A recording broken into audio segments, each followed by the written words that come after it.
on the speech contest. Yeah, so as I was saying, this is the part 2 of our speech contest training this afternoon. Toastmaster Jeffrey. I really enjoyed the first session of this event, so I am looking forward for another fun-filled and learning experiences in this afternoon session. Yes, this morning we were able to listen to a number of people who gave their tips and tricks on about judges, judging, the contest tips. And the winning itself. Yes, partner, right? And now, having joined and competed in the district level competition, what can you say about the way that they have judged you, or maybe the way the judges perform their tasks with regard to the other contests? After hearing those words, I felt that judges are really keen into the technicalities of the presentation that a contestant's doing, especially with the criteria for judging. They are really up into it because especially when you have the criteria, judges will mark you as per their preference and not relative on what they feel. Yes, as I was saying earlier this morning, we have to make an impact when we deliver our speeches, regardless whether it is in a contest or in a regular meeting. Now, I assume that whenever every one of us is competing, we are trying to make an impact to the judges, most especially because they are the ones who will give us the grades that will make us win eventually, right? Definitely. And making us a champion is not just for the speakers or the contestants alone, but it is the job of the judges. So how do you think are we going to prepare in a very uncertain situation we're in, like now in the Zoom platform? We have no idea who are the judges. During my time last year, I had a moment to think who will be the judges or what will be the composition of the judges.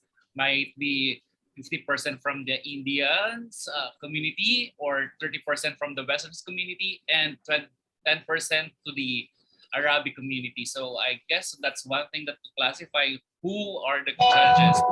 Well, having experienced it myself, I can say that I would like to assume that there are at least around 50% Indians, because having accounted for all the 364,000 population of Toastmasters worldwide, Definitely. I think they account for more than half of the population, I think right? they're on 65% or 70%.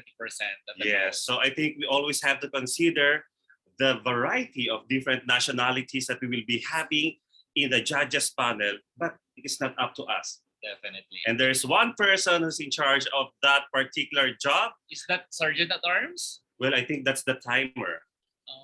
I thought that's a counter.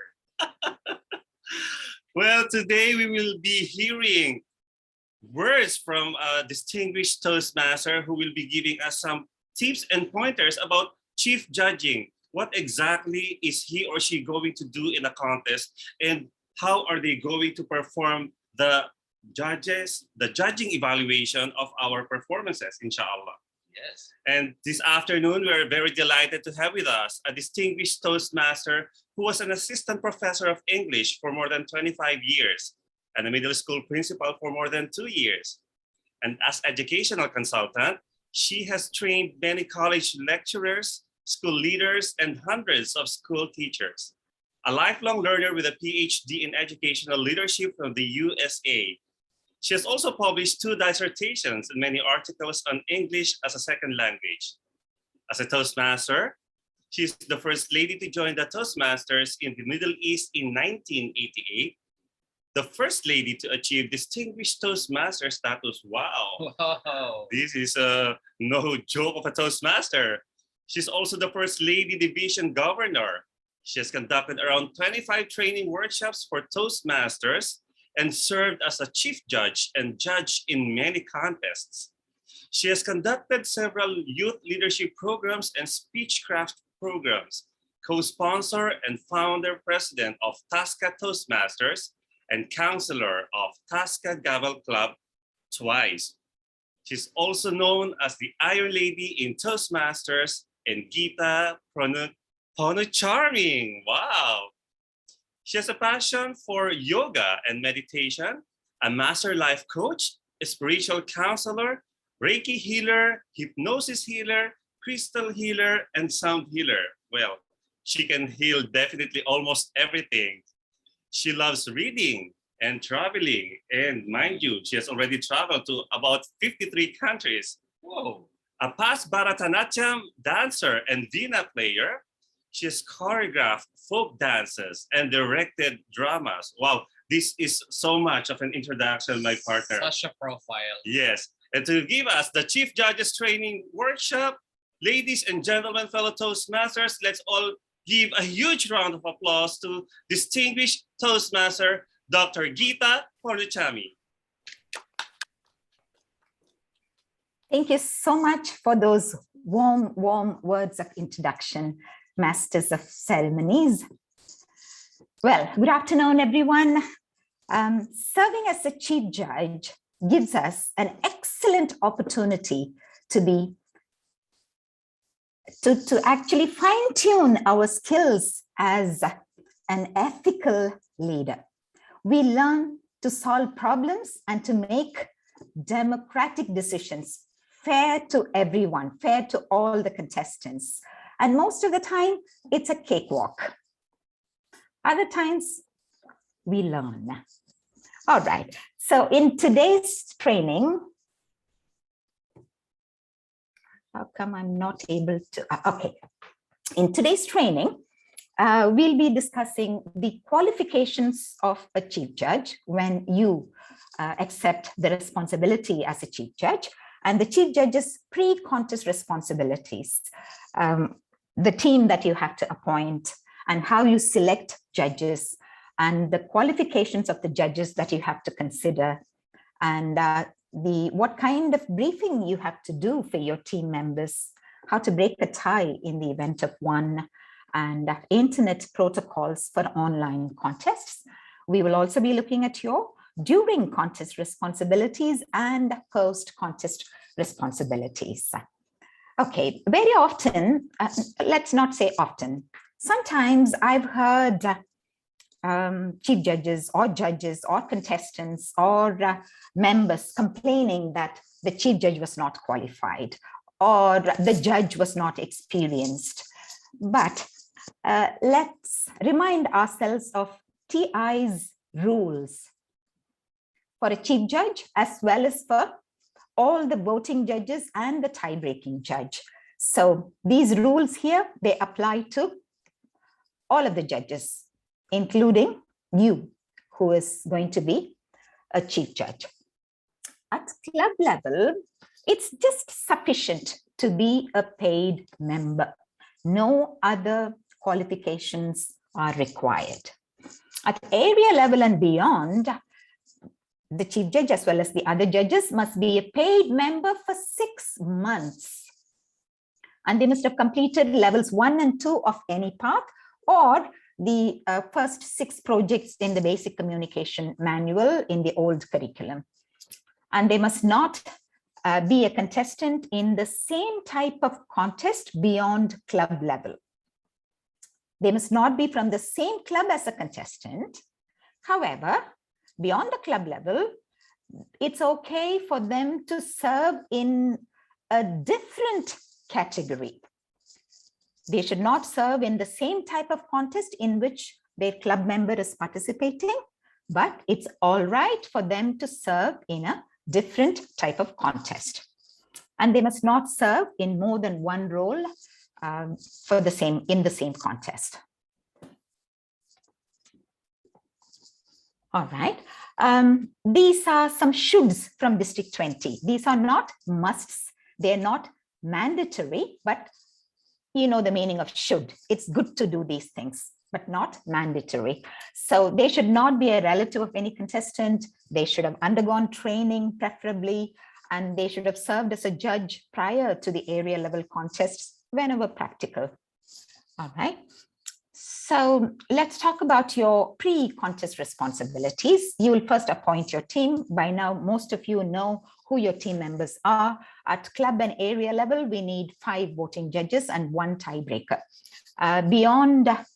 At district and beyond, we need 7 voting judges and 1 tiebreaker. Having said that, be it a physical or a virtual contest, it's always advisable to have 1 additional judge, You can call them a standby judge, but you can also call them an additional judge, because what with the internet connection being so unpredictable, it's always good to have someone whom you can consider in the event of someone getting dropped, someone's internet connection getting dropped.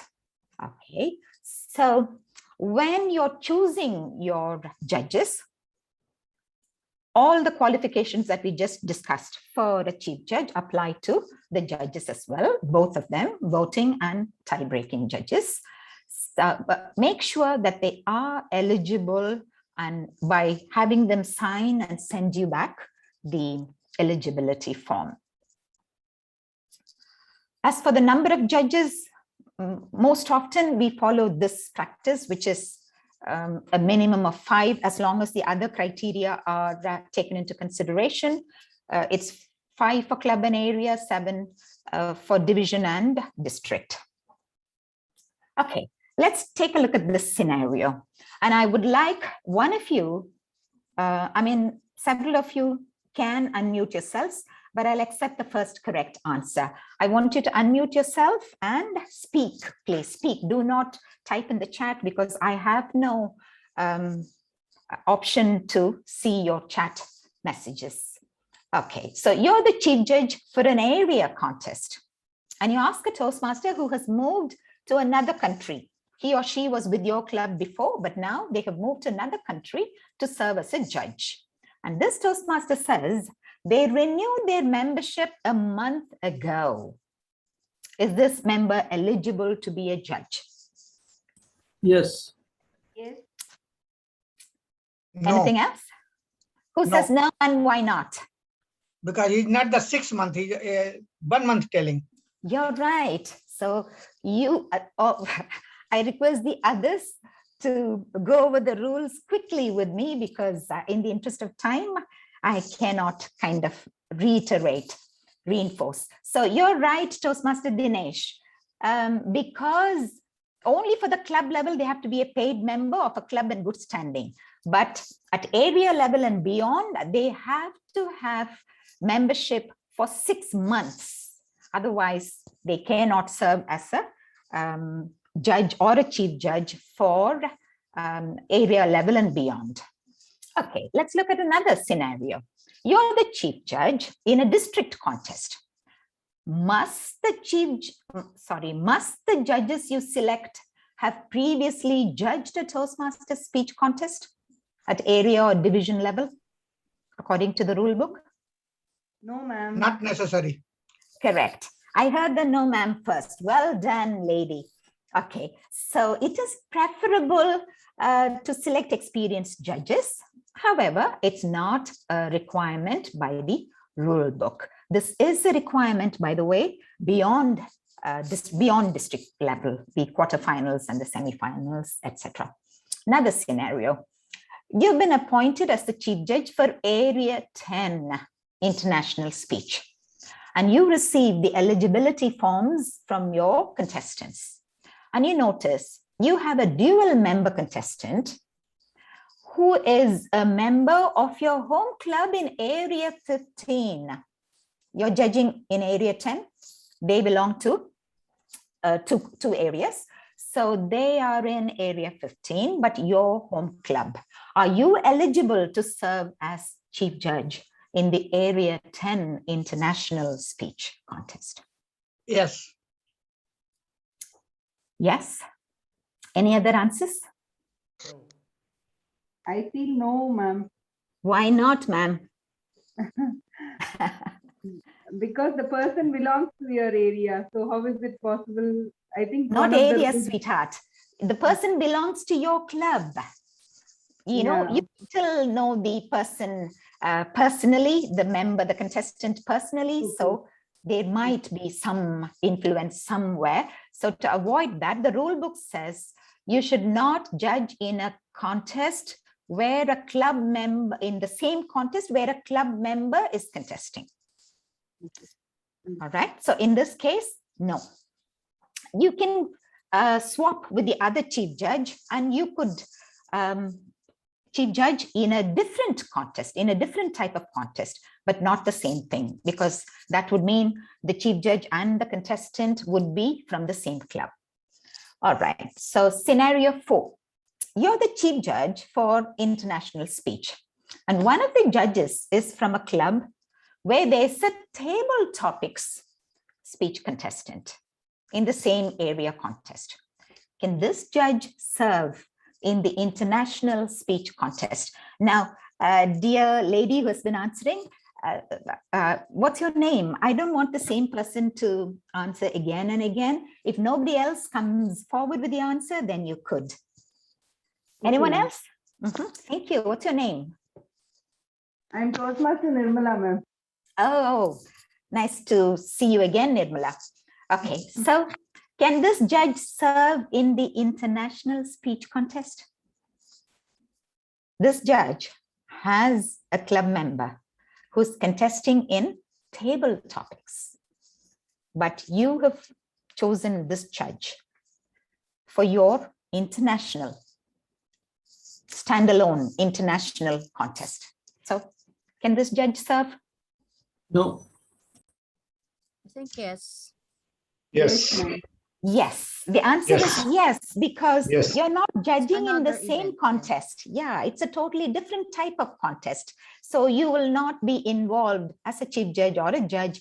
You're not going to be involved with another contest. So it's okay if your club member is contesting in a different contest, but you're safe here. So the answer is yes.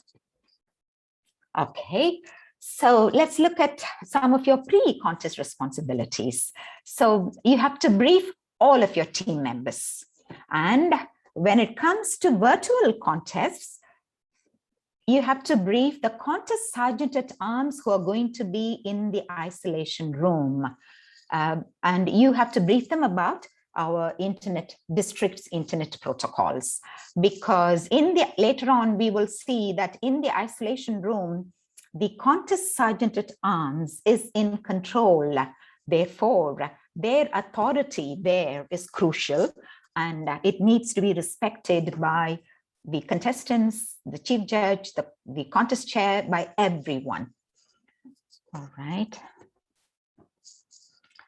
Okay, so let's talk about briefing the voting judges first. So first off, you would give them an information kit containing all the necessary paperwork, the documents, like list of contestants, their judging forms, etc., all the rules, best practices, etc. And then when you're briefing your judges, remind them about the qualities of good judges. It doesn't hurt to remind them. So this morning, people who attended the workshop this morning, what are the qualities of good judges? They are fair. Unbiased. Unbiased, very good. Knowledgeable. Knowledgeable. Good listener. Good listeners, they're accurate. And that they have the capacity to use their head and not their heart. We should not be swayed by our hearts when we judge. All right, they should not be good evaluators, but they should be good judges. Okay, and warn the judges about bias and barriers to objectivity. Okay, this year's rule book has included one important aspect of international speech contestants' speech as material. The rule book says that some of the speech contest may be very personal in nature to the contestant in terms of language or ideas or beliefs, which the audience might consider sensitive. Audience, including the judges, might consider sensitive. So you want to ask your judges to set aside their personal preferences, their personal prejudices, and judge from their head. Because lots of them talk about refugee problems and things like that. It just pulls your heartstrings, but don't be swayed by your heart, like I said earlier. And remind the judges not to consider timing. It's not their concern. And remind judges to deduct points for failure to comply with any violation, if not violation, non-adherence to any of the rules, such as rules or even simple practices such as not using non-parliamentary language, offensive gestures or content, in the speeches. If their online backdrop is not in compliance with the district policies, later on you'll know that we are not supposed to display any trophies or anything in the background, which might influence the judges either favorably or not so favorably. And if they don't acknowledge quoted material, ask the judges to reduce points for content or as appropriate on the judging form. And ask the judges to submit only the ballots. The top part, the judging form, is not anybody else's concern. And remind the judges incomplete or unsigned ballots will be disqualified. So keep reminding them. All right. And again, when it comes to protests, of course, protests are limited to originality and referencing a co-contestant at the same platform. Remind them that contestants are allowed to refer to a world champion or somebody else from a different contest, but not refer to one of their previous contestants at the same contest on the same platform. Eligibility is not the judge's concern at all. It is the concern of the contest chair and the chief judge. And when it comes to protests, again, like I said earlier, I'm reinforcing, the contest sergeant at arms is in control, according to the rule book, in control of contestants in the isolation room. So should he bring to your attention any internet protocol violation in the isolation room, then as chief judge, you have to take action on that contestant. Remind the judges they're supposed to ignore protests from audience members. Okay, and one important thing, inform the judges as well as the contest chair, the contestants through the contest chair as to how judge protests can be lodged with you and the contest chair or with either of you.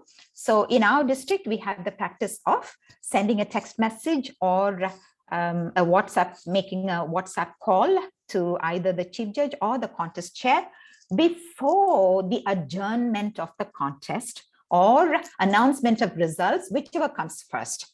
And Toastmasters International has added this phrase before the adjournment of the contest in this year's rule book, because in an area contest or a division conference, let's call it, the results are announced at the end of the conference towards the tether end of the day. So that doesn't mean that a contestant or a judge who has a protest to make has the entire day to make their protest. No way. Protests have to be made before that particular contest is adjourned. As soon as, if it is from a contestant, as soon as the contestant finishes speaking and comes into the, if it was table topics or evaluation, as soon as they finish speaking and when they are in the main room, they have to lodge this protest through a WhatsApp message, not by writing in the chat box. This is very important immediately, so that judges will remember what the protest was about and they'll be able to decide accordingly. Because the more time elapses between the protest and judges finalizing their results, the more the possibility of the judges forgetting the speaker's performance, the contestant's performance. So like evaluation, just as how we give it instantly so that we don't forget the different aspects of the speech that we just listened to in a club scenario, club setup, the same way, things are clearest in the minds of judges soon after the contest, not after some time. Okay, appoint a standby tie-breaking judge, I had told you all earlier. And one of the tiebreakers will serve as a they both will stand by for each other. Should one of their internet gets disconnected, you'll always have another standby. So this is one advantage. The other advantage is during training, during briefing, tell them that they will also double up as voting judges. Judging is judging, judges are judges. They'll also double up as voting judges should one or two of your voting judges happen to get disconnected during the contest. This happened to me once. Two of them got disconnected. Usually one would get disconnected, but one time two of them got disconnected. And immediately I did have two tiebreakers. So during the briefing, tell them about this. And just before the contest, send them both the ballots, the voting judges ballot and the tie-breaking judges ballot. And if a judge gets disconnected, send a note to one of the tiebreak. If a voting judge gets disconnected, send a note to one of the tiebreakers and tell them, please send me your voting ballot also, meaning both, send me both, because you never know what you'll need. And then you can send the voting ballot to the ballot counters. If two voting judges happen to get dropped, text both of your tiebreakers to send you both their ballots, voting ballots and tie-breaking ballots. And you could use both their voting ballots to make up the total number of 5 or 7. And then in the event of a tie, use your discretion and use one of the tiebreakers, tie-breaking ballot. No harm in using it twice because they are still judges and they're very experienced judges. So, okay, that has saved a lot of trouble for me because it was very difficult to find more than 6 or more than 8 judges. And when 2 of them get dropped, you still want to keep to the odd number. So this helped. Okay, and this is one of your pre-contest responsibilities. Check with the table topics contest chair that they have selected a simple topic. Check the way they speak too. You don't want contestants to ask for a repetition if the way they speak is not very clear. And usually table topics contest chairs, only one time did I have a problem with the pronunciation of a table topics contest chair. Otherwise they have been beautiful. Okay, and since we are going to be having online contests, check with the contest chair who's going to be typing the topic into the chat box. Check with them and talk to the person. Is it themselves or is it going to be the Zoom moderator or the sergeant at arms or whoever? Check with them, talk to that person and make sure that they are typing into the chat box. Okay. Your responsibility, pre-contest responsibility towards the evaluation contest, check with the evaluation contest chair that they have a test speaker. The test speaker must be a paid member of a club in good standing.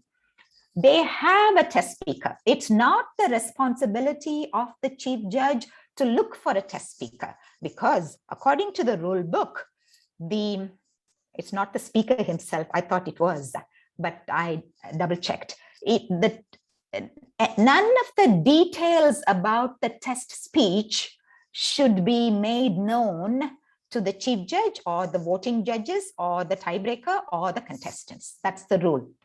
None of the details should be made known to any of the judges.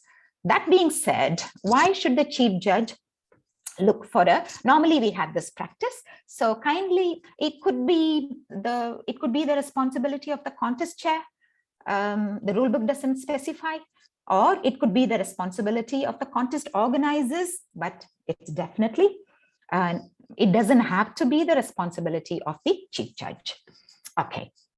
And make sure that the test speech is not repeated at other contests. Very important, because especially now, what with contests being online and put on YouTube, contestants are keen to observe the other contestants. So I'm sure a lot of them would have watched, if we were going to use the same test speaker, a lot of contestants would have watched that speech and they would have had their evaluation ready.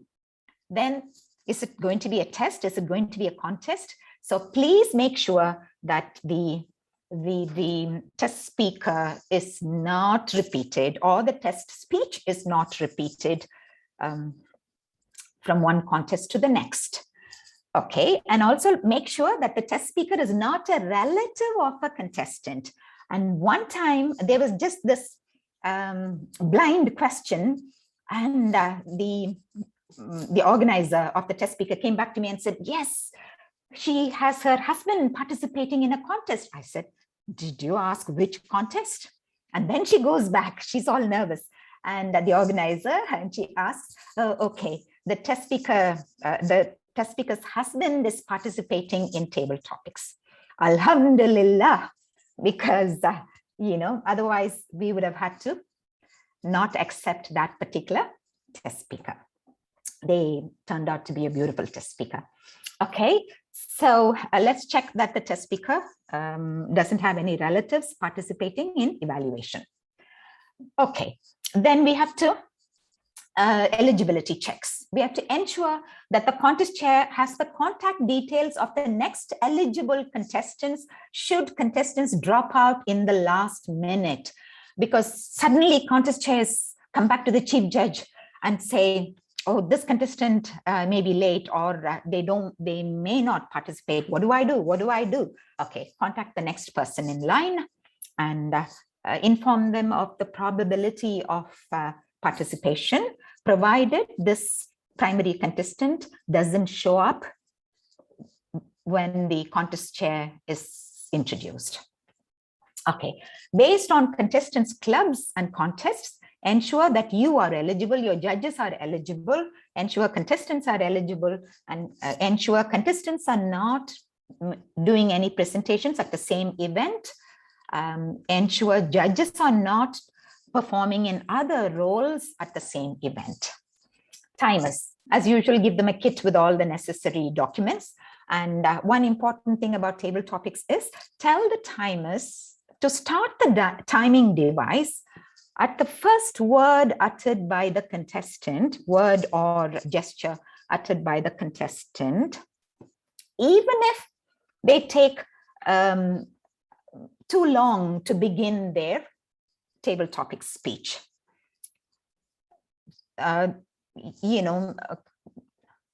Judges will take into consideration that unduly long pause taken by the contestant.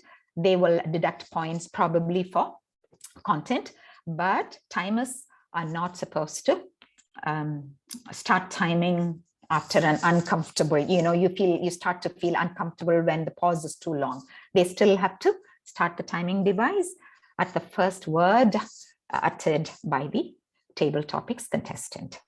And explain to the timers how to time in the event of internet disconnections for the different contests. And ask both the timers to send the time record, to time all the speeches, and to send you the time record sheet for all the contestants, because I have found this to be very helpful, because they're sitting in two different places. In a physical contest, they're sitting together, so they both have accountability, or one is checking the other. Whereas in virtual contests, they're sitting in two different places. So some of them might have, who knows, dozed off, or just, like now I'm trying to hit the down arrow, it wouldn't work. So they're trying to hit the start button. Maybe it takes 1 or 2 seconds longer to start. So slight discrepancies in their timings have been occasionally observed. Therefore, ask both the timers to time all the speeches and send you. So you can later on, I'll tell you how to, what you come up with suggestions. Okay, and inform the timers that they could intervene. They could intervene if a time disqualified contestant was announced as a placer or winner.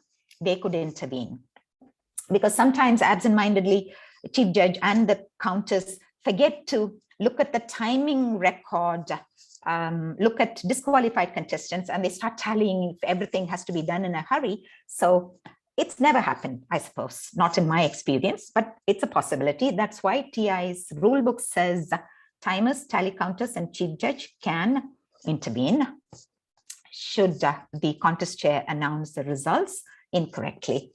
Okay, ballot counters, again, tell them, give them the necessary documents and tell them not to enter disqualified, time disqualified or otherwise disqualified contestants' scores on the tally sheet. Disqualified, disqualified. Why do you ask them to enter and then waste their time totaling and stuff like that. So disqualifications not entered on the tally sheet. And remind them not to do the tallying of scores alone by themselves. I noticed last year that they prefer to do it alone and then go to their children and wife. Okay, don't do it alone. Ask them to go into the breakout room with you, and you are the chief counter, and you should oversee the counting process as we always do in a physical contest. Rulebook page 24. And remind the counters to enter points and not ranks.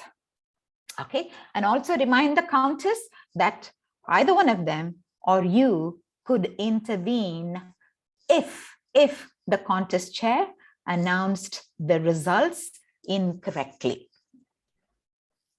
All right, so here is how we break the tie.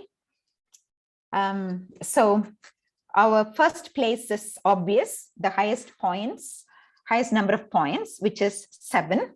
And this, we have a tie for the second and the third place, a total of 6 points for blue and black. Okay, why are there blanks under contestants peach and olive? Why? Anyone? Why are there blanks? Disqualified. Very good, disqualified. So their scores are not entered here. Okay, time disqualifications. All right, so now look at this. So in this case, we ask the chief judge sends the tie-breaking judge's ballot to the 2 counters, both of them, and they're looking at it. And usually one counter calls out the points and the other counter enters, and the chief judge has the ballots with him or her too. And then you also cross-check that points are entered and not ranks. Okay, remember the tiebreaker ranks. He or she does not give point value, ranks. So first rank, look at the tiebreaker's second rank and look at the tiebreaker's third rank. Do we take into consideration the tiebreaker's rankings when we are looking to break a tie? Anyone? No. No, very good. We should only be, rulebook page 13, we should only be concerned about the 2 tying candidates, blue and black. And we should check, to see of the 2, sometimes there are 3 tying candidates for who the tiebreaker has awarded a higher rank. If there are 3 ties, the highest rank. So to whoever he has awarded a higher rank here, this happens to be blue. So they get awarded the higher rank of the 2 tied positions. And the other person, which is black here, gets 3rd place. All right, now question. You are the chief judge for international speech, and there's a tie for what place? This is blocking my view. For the 3rd place. For the 2nd and the 3rd place, I should have written, right? For the 2nd and the 3rd place. One of the, no, what I meant was 3rd and the 4th place. Okay, I'll make it clearer. Tie for the 3rd and the 4th place. The 4th doesn't matter, right? That's why I must have written 3rd place. One of the ballot counters wants to select the 3 winners picked by the tiebreaker and have those winners as our winners. The tiebreaker's winners are slightly different from the voting judges' aggregate would indicate. Do you accept what this ballot counter says? Anyone? Would you accept the tiebreaker's ranks as final? The top 3 ranks as final? No. Why not? We have to consider only the ranking where there is a tie. Very good. They have to consider only the 2 tying candidates. So in this case, there's a tie for the 3rd and the 4th place. So we will determine our 3rd placer by looking at for whom the tiebreaker has awarded a higher rank on his ballot. Oh, see, I'm clicking, it won't come up. All right, so no is the correct answer. Some people have asked me, why not use the tiebreakers? Because they are so experienced. Why not use their ranking as our final places? The reason is the tiebreaker is just one person. Yes, we respect him or her. However, he or she is just one vote, as against the 5 or 7 votes of the other equally experienced, equally qualified, equally caring judges. So majority counts. Majority votes count. Therefore, we have to give respect to, although we respect the tiebreaker, we have to give more respect to all the other 5 or 7 judges' votes for the regular untied positions. Okay, now before the contest, do a trial run, especially now that it's online. Okay, find out, make sure contestants know how to enter and leave the isolation rooms.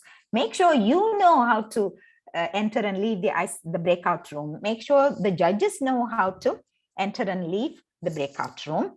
And this is all very important. Okay, scenario. Before the table topics contest, the contest chair asks you, who's the chief judge, to bring topics so that they could select one. So what do you do? Well, anyone? It's not the responsibility of the chief judge to bring the table topics. Very good, beautiful. So this we wrote to TI and it's repeated in the rule book twice this year. New rule book on 2 pages, it's repeated.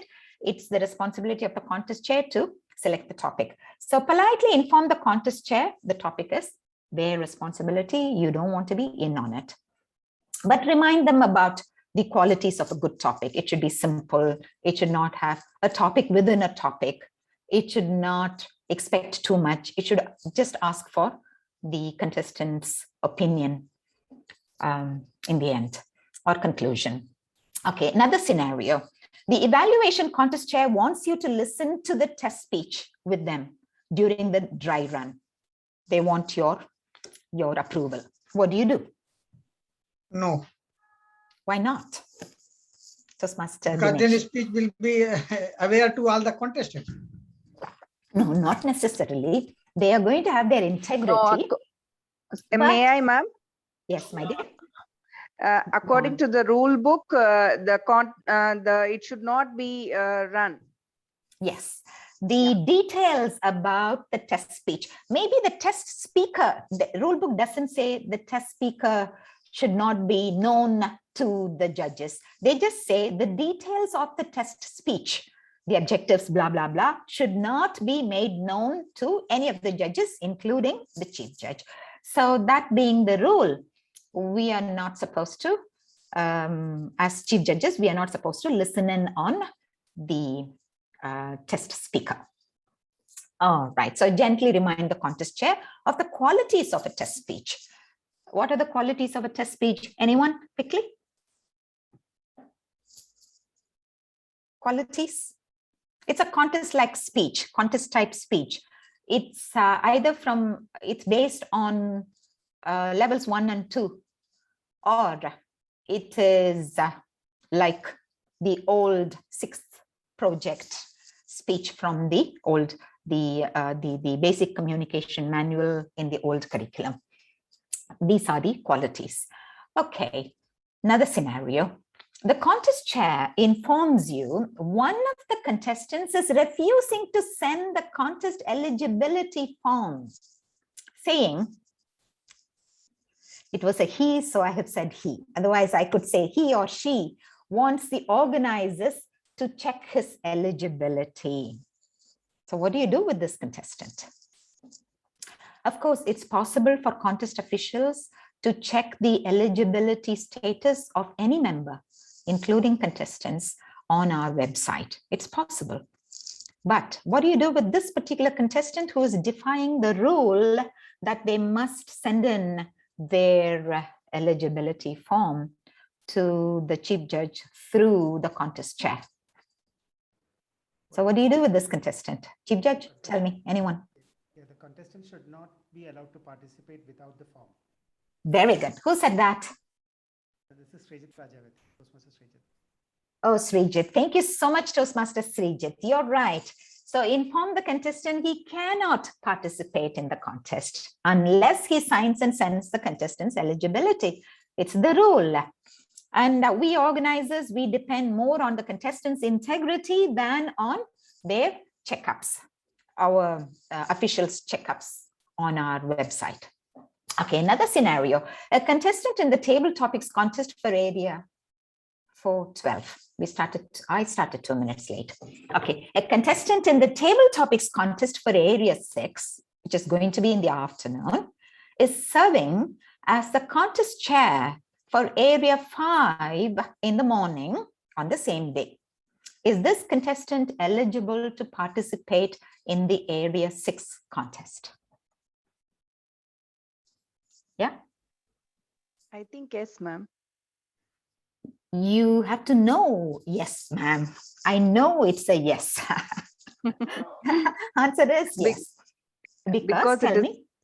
Yeah, because it is two different areas. True that. True that. Yeah. In the same contest, they cannot take on, judges cannot take on any other role. Contestants cannot be presenters because judges will be too busy. Contestants are going to get some halo effect. So for that reason, they're not allowed to participate in the in another capacity in the same contest. Another contest, who cares? Nevertheless, you know, the whole of last year, I saw at least 1 or 2 judges were judging in the morning session and the afternoon session.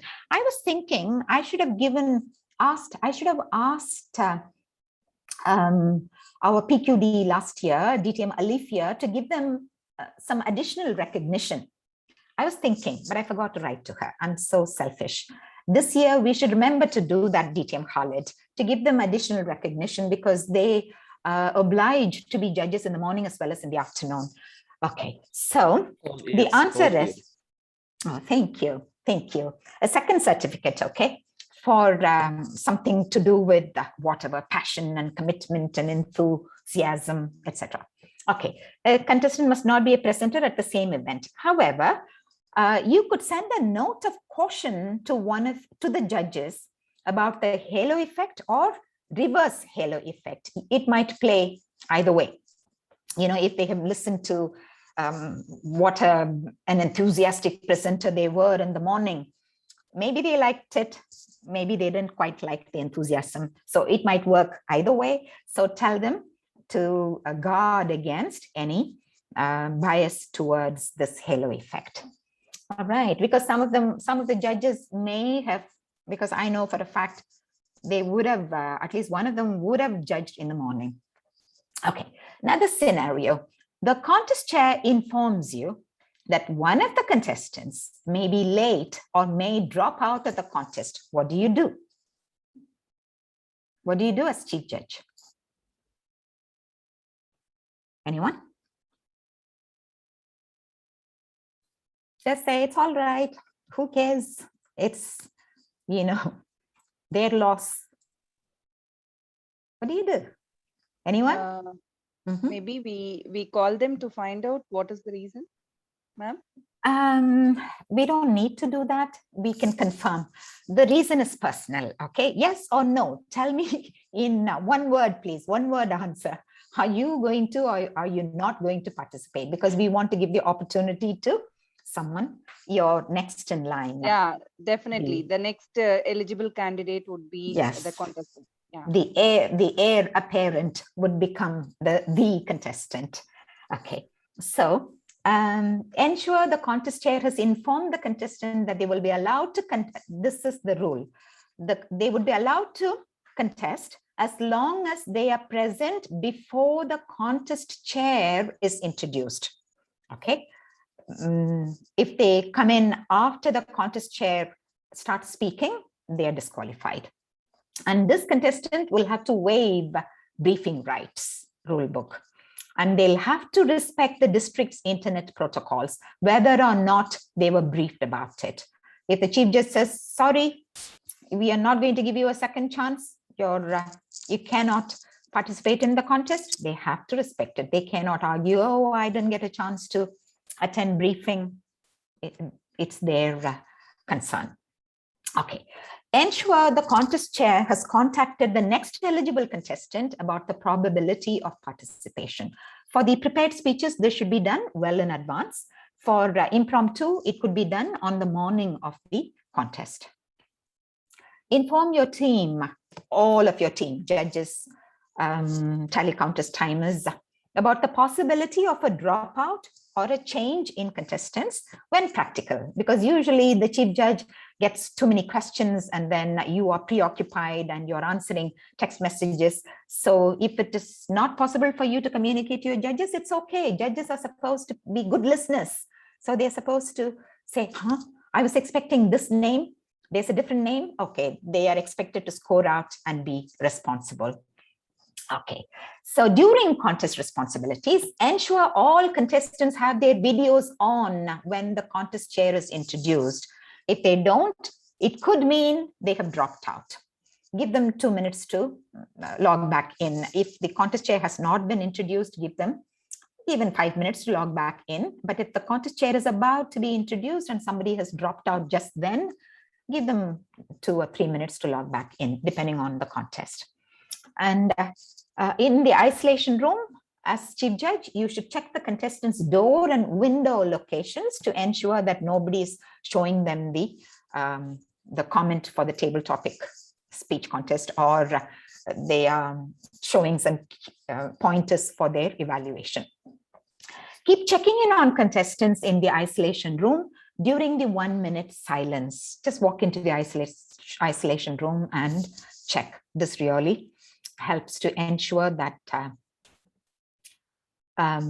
everything is in order. Okay, scenario. In table topics, what number am I on? 34.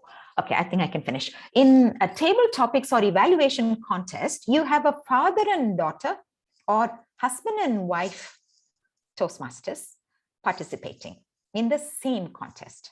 So as chief judge, how do you ensure that there will be no protests from other contestants? As chief judge, come on, put your thinking hat on. How do you ensure that there will be no protests? What have you done before? Suggestions? All right, in the interest of time, let me share.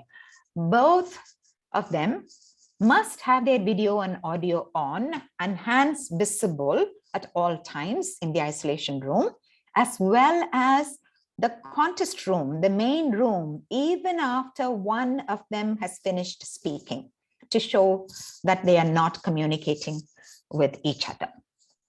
And we could always, as long as it's possible, practical, we could always assign a special sergeant at arms to monitor these two people and ensure that they are not turning towards each other. Another scenario, you're the chief judge for international speech division contest. You have appointed 8 voting judges and 2 tie-breaking judges. Unexpectedly, 2 voting judges lost their internet connection during the contest. What do? You lost 2. So the number... We use the 2 standbys, ma'am. Very good.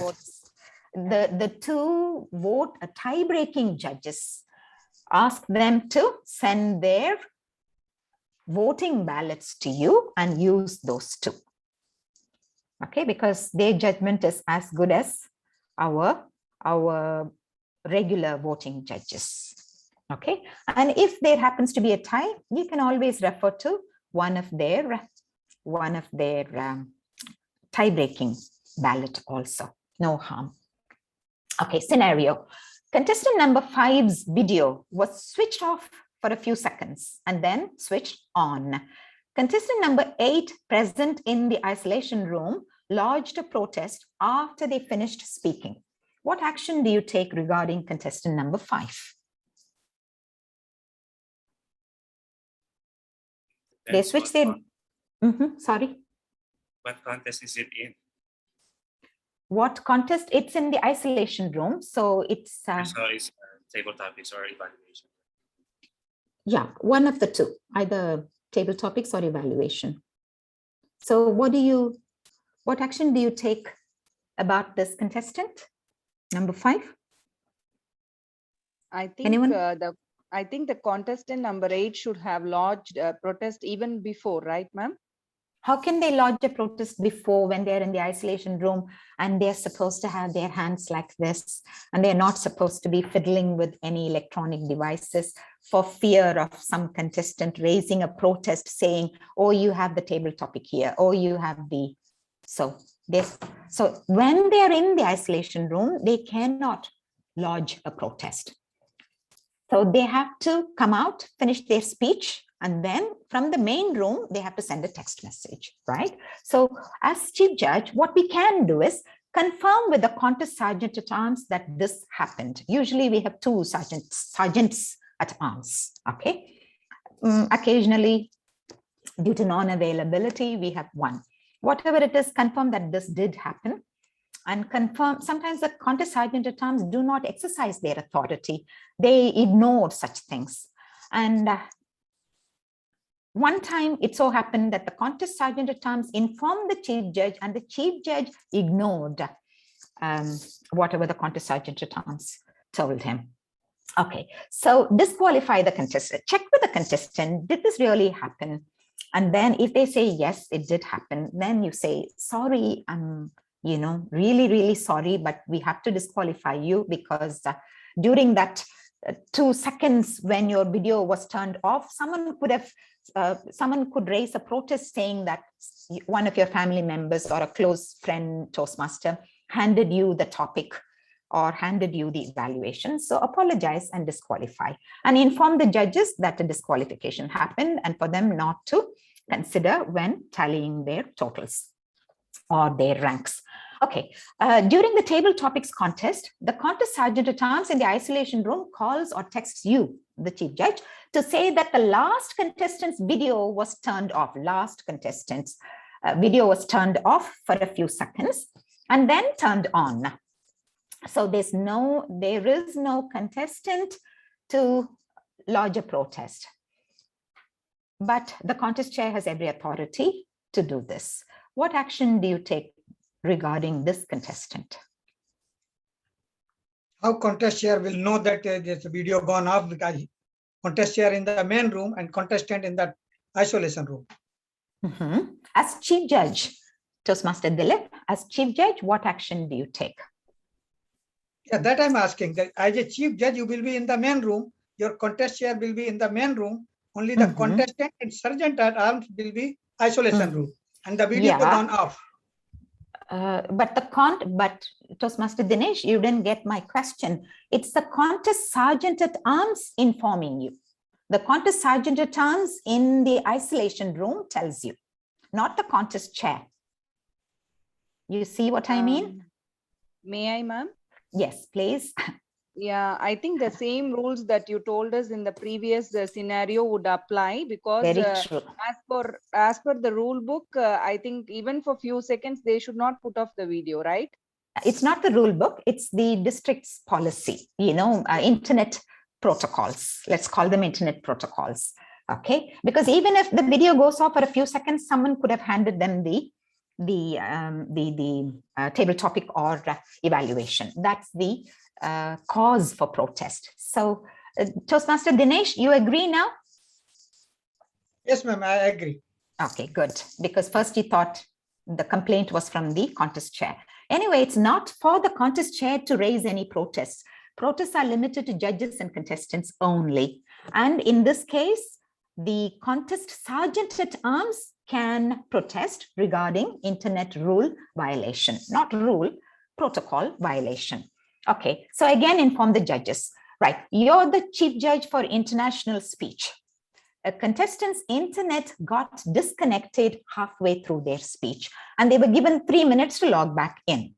They managed to, but when they resumed speaking from where they left off, they got disconnected again. So what do? They were an excellent speaker. So do you use your heart or your head? What do? Do you give them a second chance? Heart or head? And the internet protocol says just a one-off chance to log back in will be given. We have to use our heads and should not give the chance again because Very as decided in the pre-contest. Yes, very good. They've been briefed during the pre-contest briefing that no second chances will be given. You're right, Toastmaster Dinesh. Thank you so much. So no second chances will be given. However good the contestant is don't use your heart, use your head and follow the same internet protocols for all the contestants consistently and fairly. Scenario 16, you're the chief judge for evaluation speech contest, evaluation.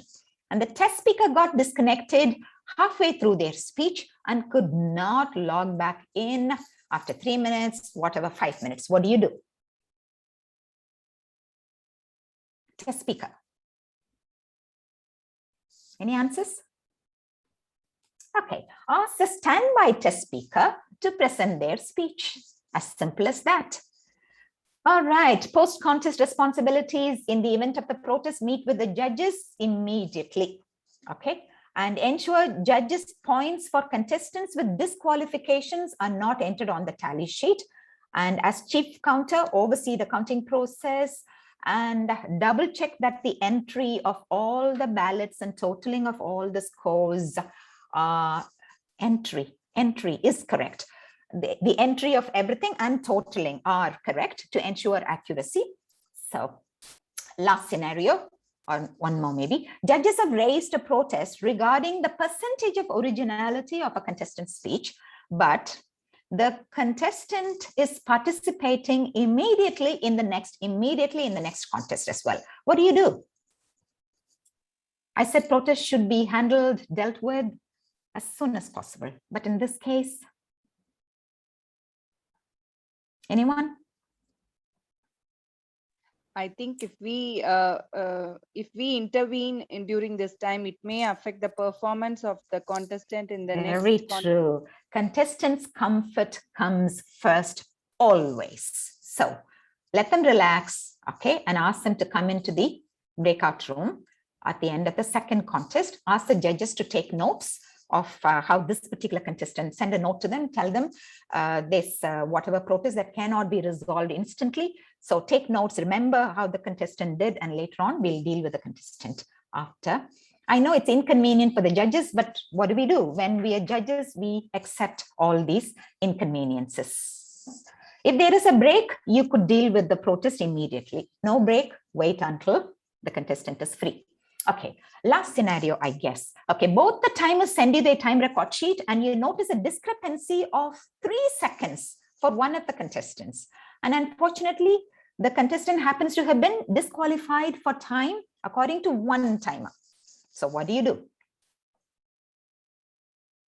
Kindly note, this is not a rule in the rule book to ask for 2 time record reports, but it's helpful for online contests.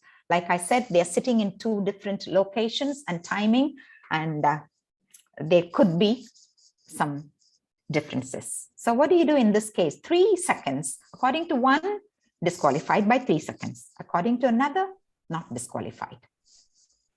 I think we have to take the average of the both timer. Very good. If you use your head, take the average of, you have served your role as timer beautifully well, Dinesh. Okay, so use your head and take the average. Sometimes you could use your heart and go for the whatever and not disqualify the contestant, but use your head. It's better to be fair to the contestant in question and to be fair to the 2 timers. Take the 2 time values, etc. Okay, finally, send your result form instantly to the contest chair to prepare certificates and ensure that the contest chair announces the winners in the correct order. Last but not least, fill out the notification of contest winner form, sign it and send it to the contest chair. And then don't forget to celebrate, whistle, sing, dance with your team, whatever applies to you. 1 minute short of 1 hour. Good job, eh?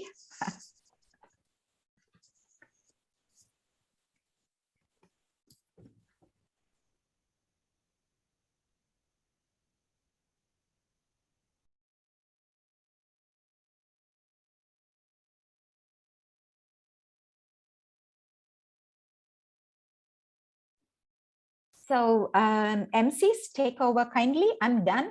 MCs, it's over. Thank you so much, distinguished Toastmaster Dr. Gita Onuchami.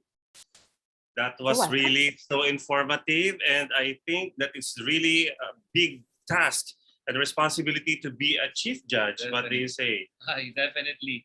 Having in your hands, choosing the panel of the judges and the technicalities that is beyond of the judges' capabilities, my goodness. Well, I find the presentation quite interactive, and I think that everyone's so attentive.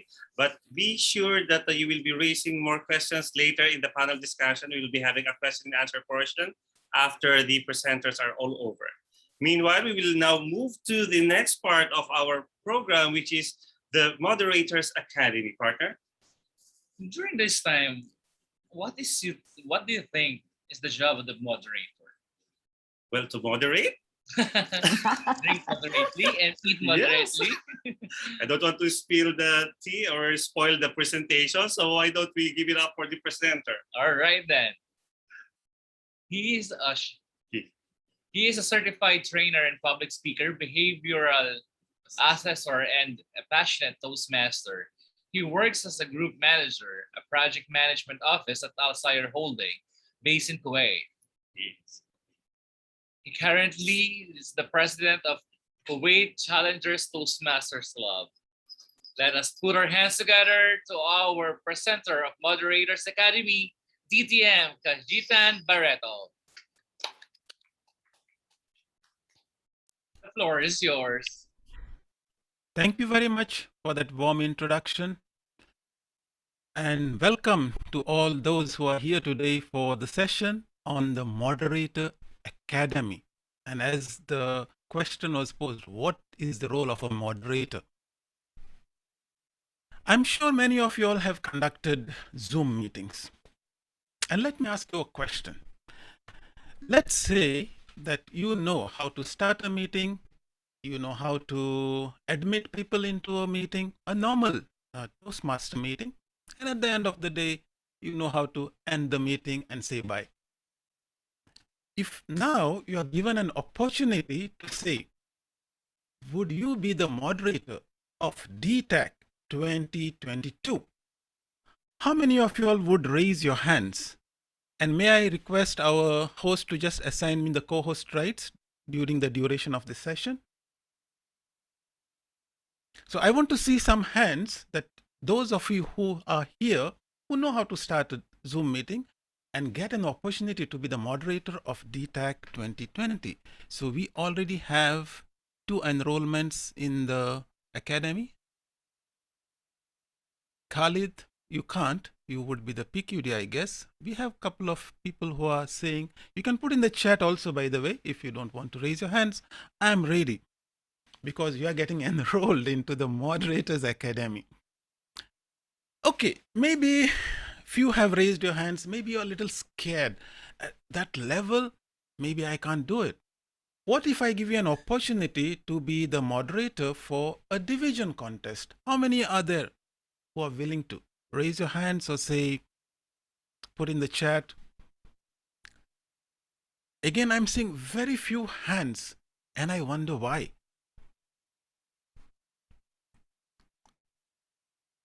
First of all, let me tell you what's the role of a moderator. But before I do that, let me start my introduction.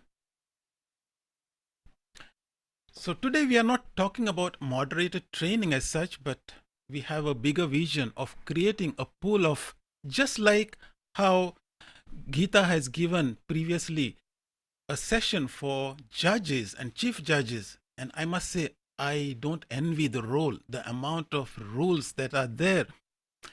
But at the same time, you should take this opportunity. We shouldn't be in a situation where I see the same chief judge at every contest, whether it's area contest or division contest. All the area directors and division directors are reaching to this 1 or 2 persons in the district, and they are stressed. We as members should take this opportunity.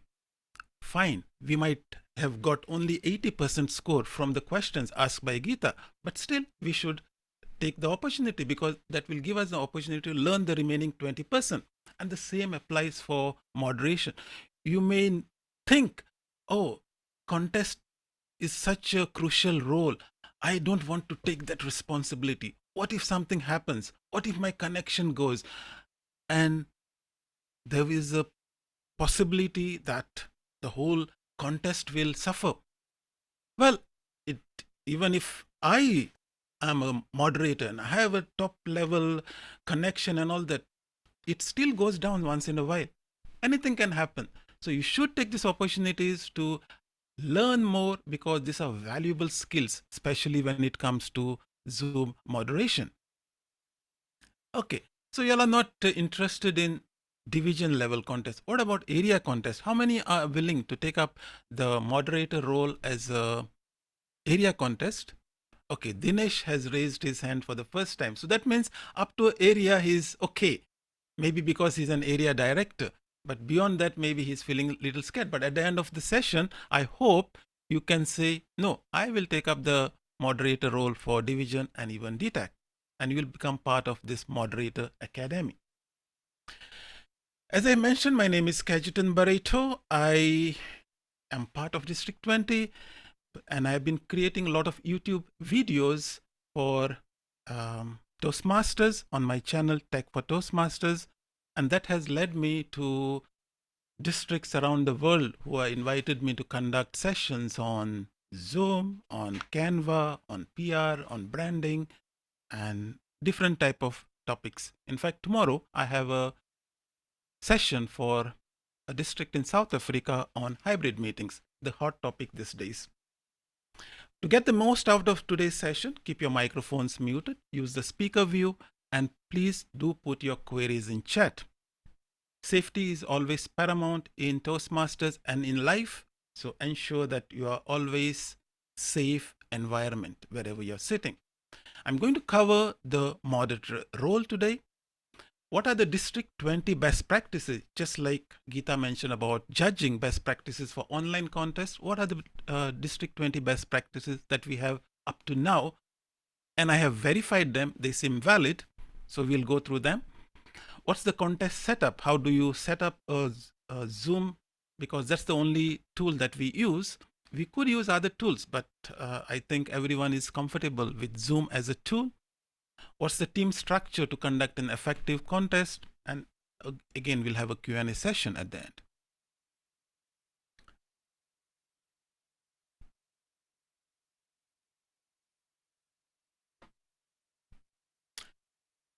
Okay, so as a moderator, I think of this role as a conductor in an orchestra.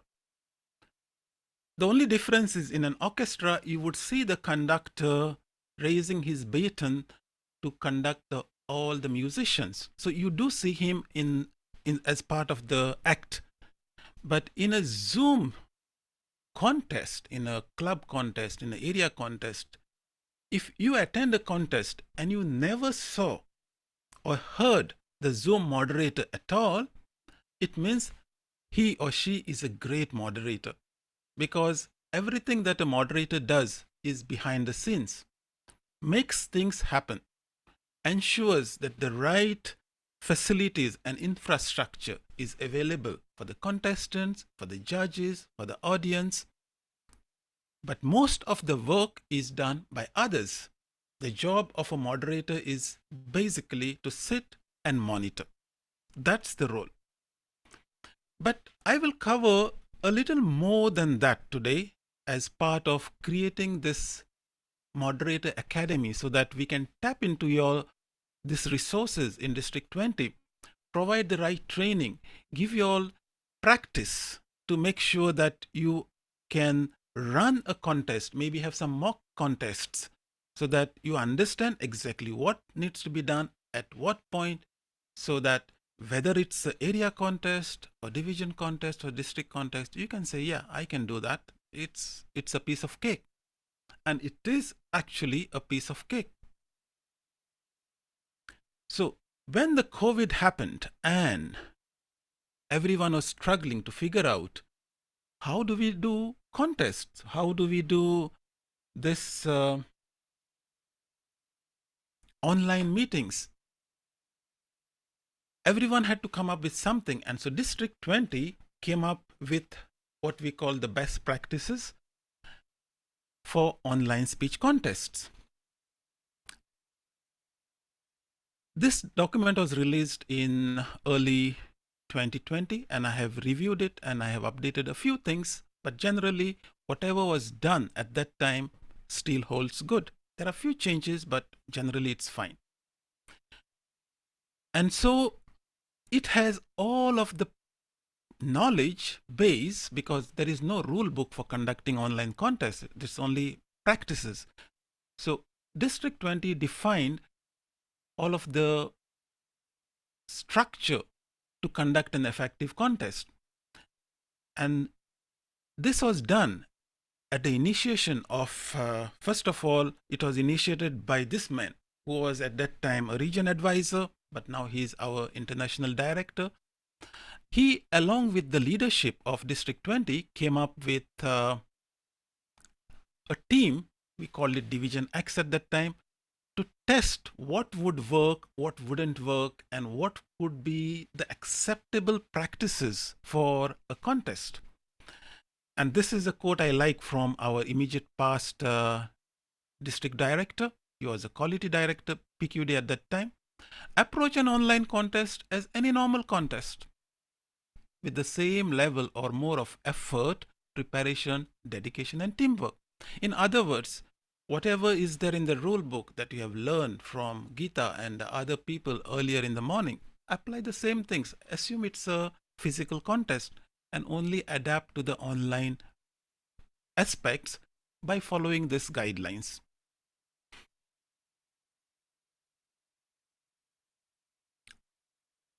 So this gives us an unique opportunity, according to DTM Ali Shabazz, to enhance our leadership and communication and public speaking skills on a virtual platform. Let's excel beyond boundaries. So moderator role is one of those roles that gives us an opportunity to conduct a leadership role very effectively, because if you want to be a good moderator, if you want to conduct a flawless contest, your leadership skills will be tested, because you cannot just go to a contest on the day of the contest. I am the moderator. If you don't have the, like the conductor, the full vision of what's going to happen exactly when. And so ensuring that the right people have the right access, the right abilities to deliver or to perform their tasks. And at the end of the day, ensuring that the contestants shine on the stage. So let's go through some of the best practices that we should know. If you all haven't gone through this manual before, if this is the first time, I will be posting it at the end of the session in the chat. Download it. I will request the PR to post it on all the social media channels so it can be a good reference. And this was the leadership team that was involved in creating this reference guide for District 20.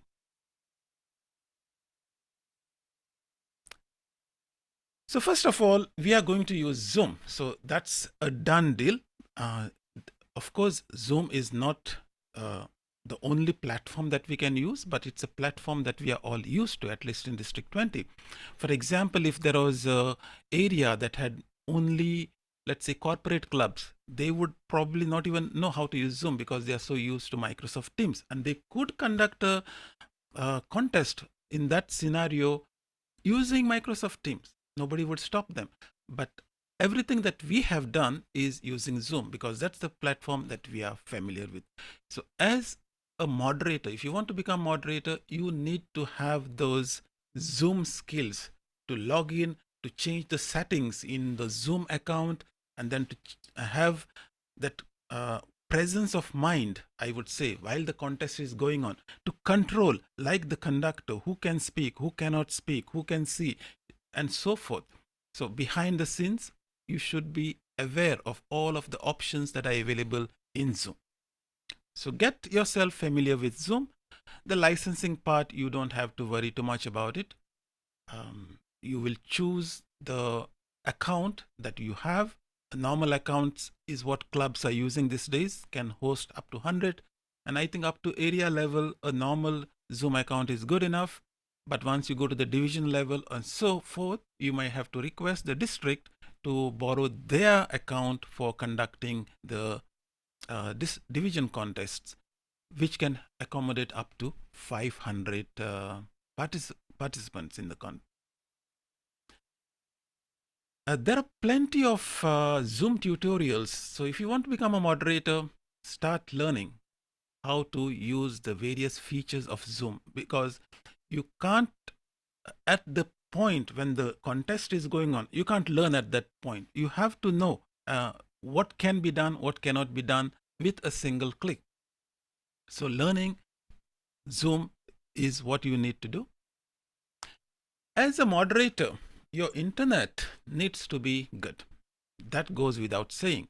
And some of you all actually sort of hesitate becoming a Zoom moderator because you are worried about your internet. You're worried that while the contest is going on, you might get disconnected. And that is certainly true. You can find a way only for that day to find what is the quality of your to improve the quality of your internet. Maybe borrow a router just for a day. But you do need good internet. That's the prerequisite for moderation or for any of the key role players, contest chair, master of ceremony. They do need good internet. And for contestants, for that brief period, it goes without saying they need good internet if they want to deliver an excellent presentation.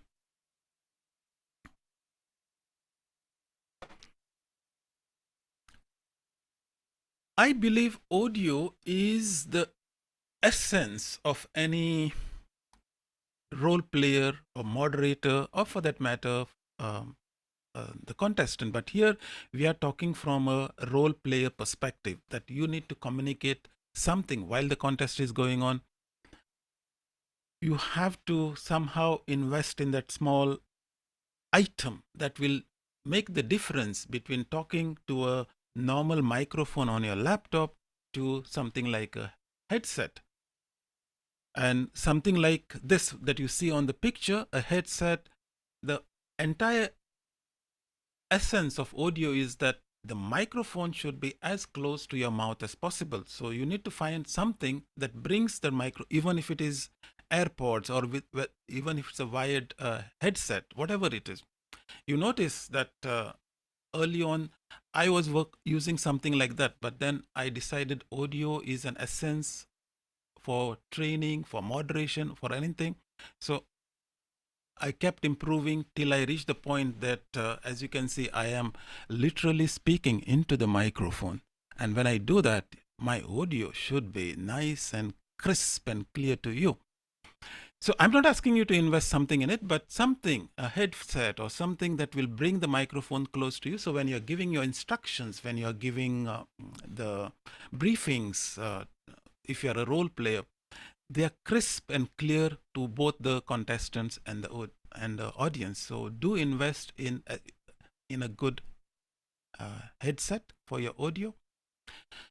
And you need to know how to understand the Zoom, because Zoom is made up of two parts. And it's very important that you prepare yourself not on the day of the contest, because the way Zoom works is there is one part of Zoom where you have to go to the Zoom account. So let's say I'm going to use this account of mine to run the contest. There are certain settings that we need to place or update in this Zoom account before we start the contest. Because what happens is, if you start the contest with incorrect settings and the contest already started, there's nothing you can do about it unless you terminate the session and boot everybody off the contest and restart it. Because some of the settings require you to start the meeting again for them to be effective. There are certain settings, if you change them and you say, I want only this to happen, but the meeting has already started, it will not take effect until you close the meeting and you start the meeting again. So you need to understand what settings you need to put to have a correct contest without any problems. And the way I recommend it is you understand the settings based on the document that I have provided.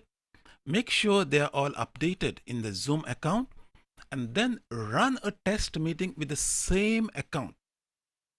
So you create the settings, you have a mock kind of trial with that account, with the contest, and use that same account for the actual contest. Because if you suddenly start a contest with an account where the settings are not done properly, you will run into trouble. So what are the recommended settings that we recommend is, for example, the chat, we enable it, but there is a way to disable it while the contest is going on. But the settings in Zoom would be to have the chat enabled. Annotations and the whiteboard, we recommend it to be completely disabled, because people can use it to sort of disturb or Zoom bomb your contest by writing something on the whiteboard or annotation while you're presenting something, while you're showing a PowerPoint. So disable these options. How do you do them? How do you disable it? If you go to your Zoom settings and you, for example, say annotations,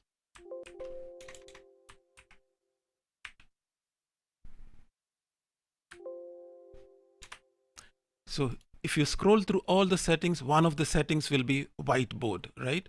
So for your annotations, for example, I have disabled it. Whiteboard, if I was running a contest, I would recommend that we disable that too. So all of the settings that are provided to you, go and change them and then save them, and then run a test with those settings so that you don't get into trouble while the contest is going on. Non-verbal feedback is what you see, thumbs up and all the smiley faces. You can enable it. Breakout rooms, it is very important before the contest starts that you enable them, because what would happen if you disable the breakout room by mistake and the contest has started already and you want to send people into the breakout room for table topics? No breakout rooms available.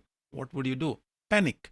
So ensure that the breakout room setting is enabled in your Zoom settings, and enable the waiting room for all the participants so that they don't jump into the meeting straight away. They stay in the waiting room and then they come.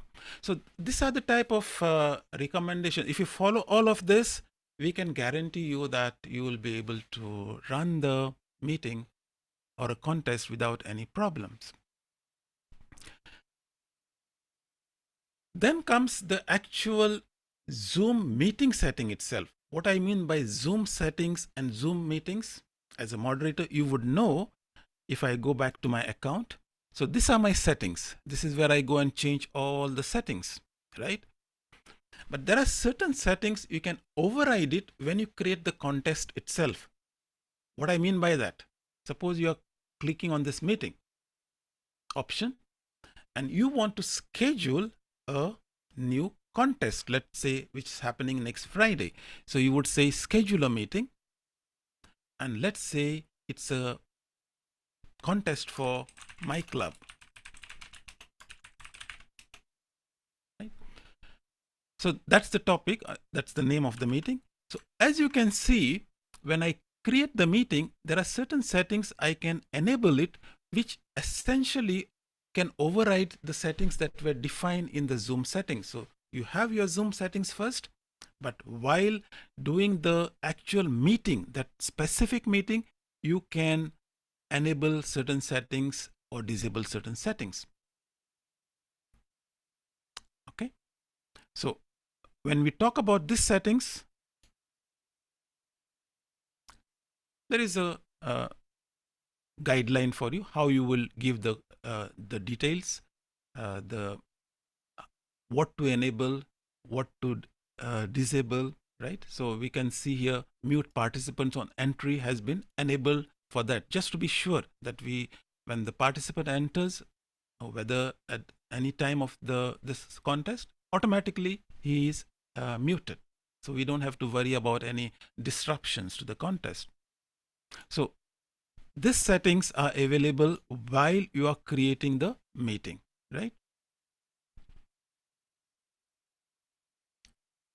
All of this, right? So they are defined here.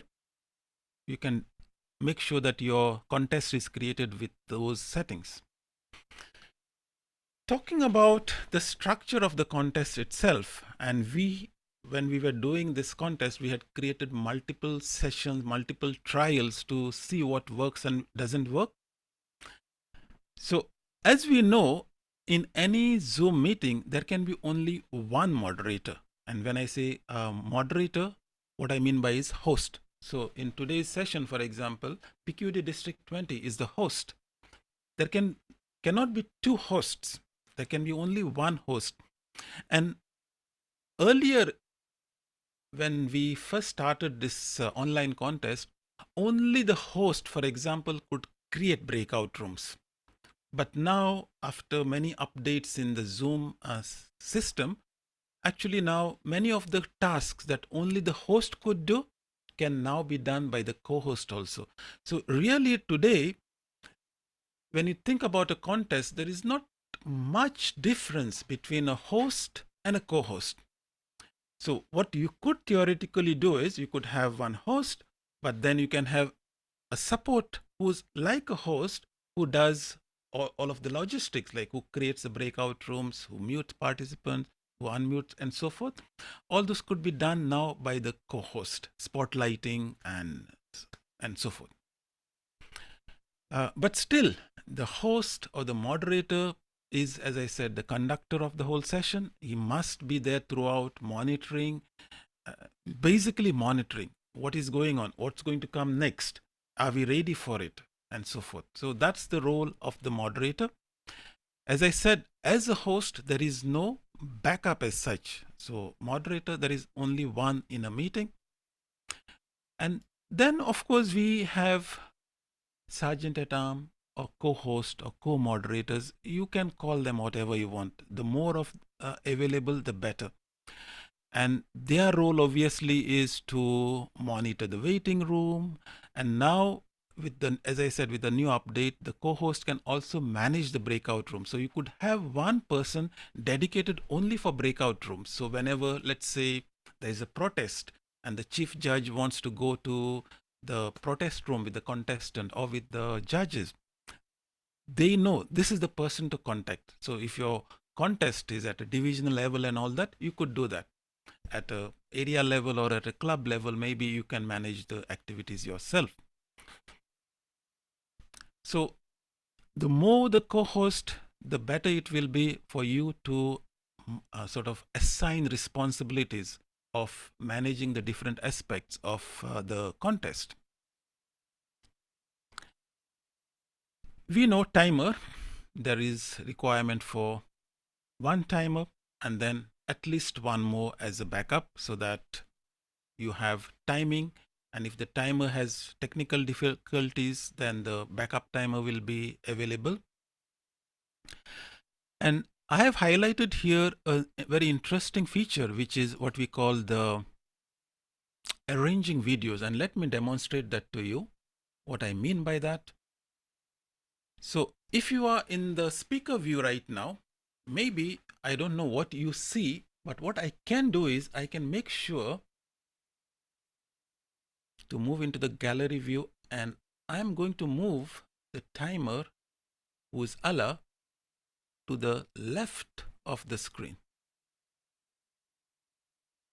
Right? Then I'm going to move Geeta right next to the timer. And I'm going to move my video as the third video. So now if you're in the speaker view, the timer is fixed there. Before it used to be a problem, like where is the timer? And when the speaker is speaking and the contestant is speaking, and they don't want to actually pin the timer because they want to see themselves while they are performing. They want to see themselves on the main screen. This is actually now a very good feature, because what you can do is, if you can inform the contestant, if you don't want to pin, the timer will always be the first video that you see on the left side. And this works for laptops and normal PCs. If he's doing from a mobile, obviously, he'll have to swipe till he finds the timer.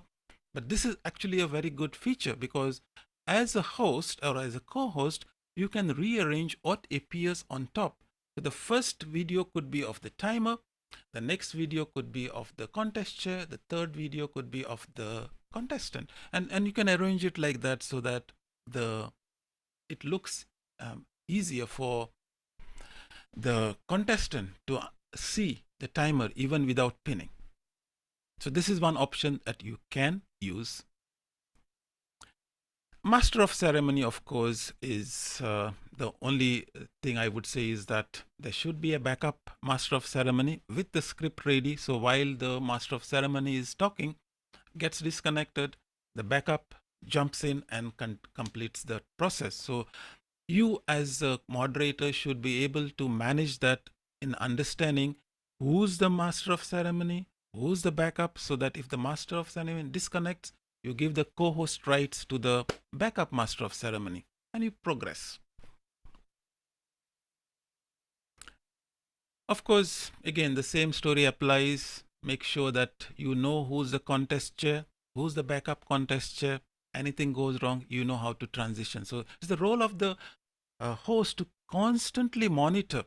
And I have done moderation for all kinds of contests up to the DTech. And I remember once I was sitting in the chair from morning till evening, and my wife used to come and serve me food because I was not doing anything, but I was just monitoring to make sure everything is going according to what is planned.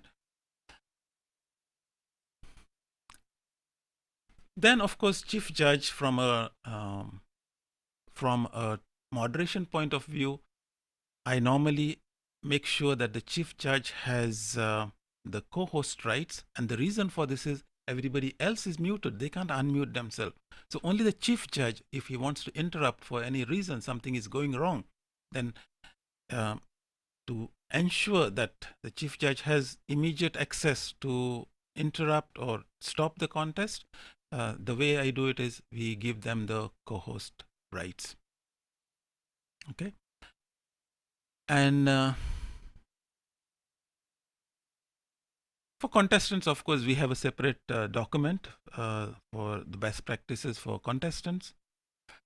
And the tool, as mentioned even by Geeta, is that the communication tool is either WhatsApp and Zoom. So the WhatsApp is used for quick communication, because what happens is in Zoom, you have to be very careful because most of the time the chat will be disabled. When the contest starts, the chat is disabled and it will be enabled maybe during the break.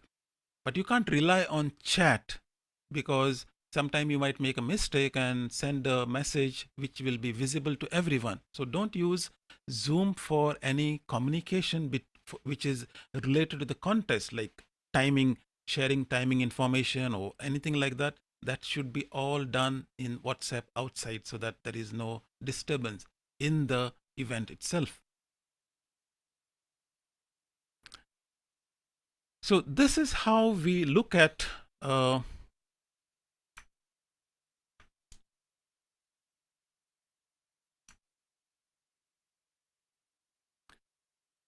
contest setup. So as you can see, when we create a contest, the waiting area and the contest is by default part of Zoom, because as I mentioned, when we set Zoom settings, we say enable waiting room. So essentially Zoom will give us two areas, the main area where everyone is, and it will create the waiting area. That's by default from Zoom. And then if you want anything else other than that, that's called the breakout rooms, where you create breakout rooms for, let's say, judges, for isolation, separate one for ballot count. It's up to you. In fact, I create these breakout rooms on a need basis. I don't even have this breakout room when the contest is going on. When I know, for example, a contest table topic is about to start, I just hit the button and I say create breakout room. I create a isolation room and I send people in there. When that contest is over, I just delete it so that people don't accidentally go into those rooms. So I create them on a need basis, and you could do the same thing. There is no need to keep these rooms set up earlier, because it takes only few seconds. If you, as I said, once you become good in Zoom, it's basically a few seconds to create any room. And for example, if you say isolation room and you want to assign people to that room, then of course we have those protocols which you know that every contestant is asked to name themselves as International 1, International 2. So you can easily assign them by looking at those names and putting them in that room within a few seconds. So some of the examples of rooms that we can create is judges briefing room if the briefing is done on the day. But normally now we have found over the last 1.5 years, it's best to do all the contestant briefing, all the judges briefing a day before. So in fact, you don't even need these 2 rooms anymore. Okay, because if you leave the briefing to the last day of the contest, as we do in physical, the challenge becomes like the briefing is, people come late, the briefing is not done, and it delays the contest. So do everything the day before, so that when you come for the contest, you just start and you're up and running.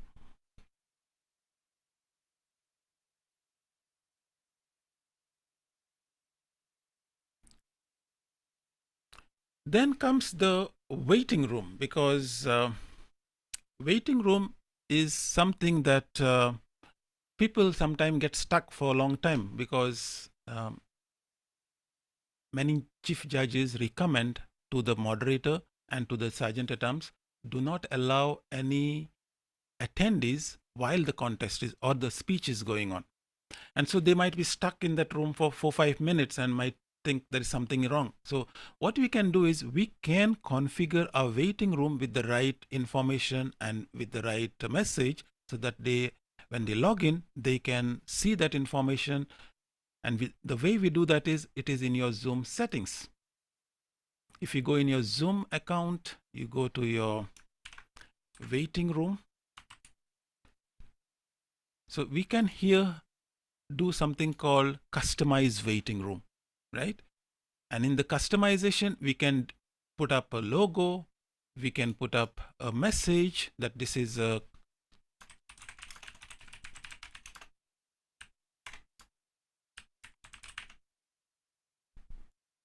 save it, right? And then here we can put a right message, so that the attendees, when they enter, they will see this message, whatever that message is. You can customize up to 400 characters, as you can see, and that's up to you entirely. So this is how you can customize before the meeting starts. Again, remember, all of these things must be done before you start your meeting. So you can customize it, and then make sure that the right people are given the co-host rights. So for example, the master of ceremony, he would need co-host rights. The sergeant at arms would need co-host rights. So all of this has to be done by the host, because only the host can assign co-host. Nobody else can do it. So you need to be sure. Let's say the table topic contest chair, just before the contest starts, make him the co-host. When the contest ends, remove the co-host rights. That's the way you will sort of oversee the entire contest. And this is what I was talking about, the room assignment of the breakout rooms, how we do it. You can create these different rooms like this. And now there are certain new options available in Zoom that allow you to move the contestants automatically into the breakout rooms without them having to click anything.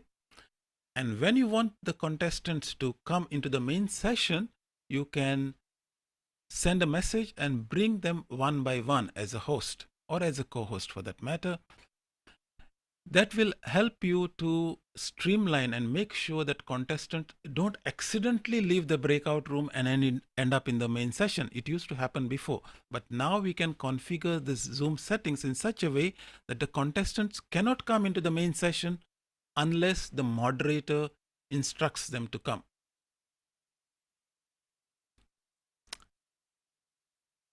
Okay, then coming to the contestant briefing, as I mentioned, we recommend now that it should be done a day before or 2 days before so that we don't have anything on the day of the contest. This is all for the chief judge to validate. And then how do we define speaking order? There are different ways you can do. If you have to do it, it's normally done by the contest chair, but we normally use random.org to enter the list, random list, somewhere it is here, list randomizer, right? So you can put all the names here. Let's say Geeta, Anita, right, Nagin, and then say randomize. And within a few seconds, you have your speaking order using something like this. This could be done during the briefings by the contest chair. It is not the only way to do the speaking order, but this is one of the ways you could do it.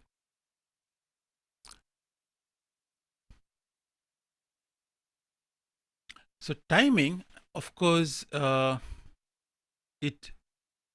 you do the timing is really important because the contestants rely on it. And we have now we know that we can do virtual backgrounds very easily. So that's one way to do that. And before, we also used to recommend that the contestants use this option called hide non-video participant. But as I mentioned to you, with the co-host now able to show the timer on the top left corner, maybe that is no longer such an issue. You could choose to either do this or move the timer to the right location on the screen.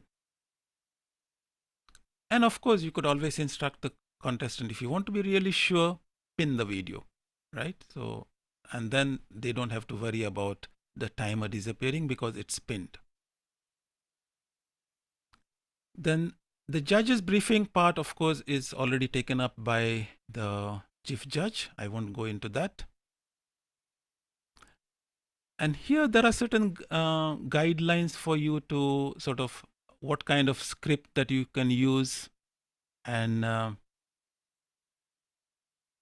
some of the standard scripts that are available for the sergeant at arms, for the master of ceremony, for the contest chair. All of this is included as a reference.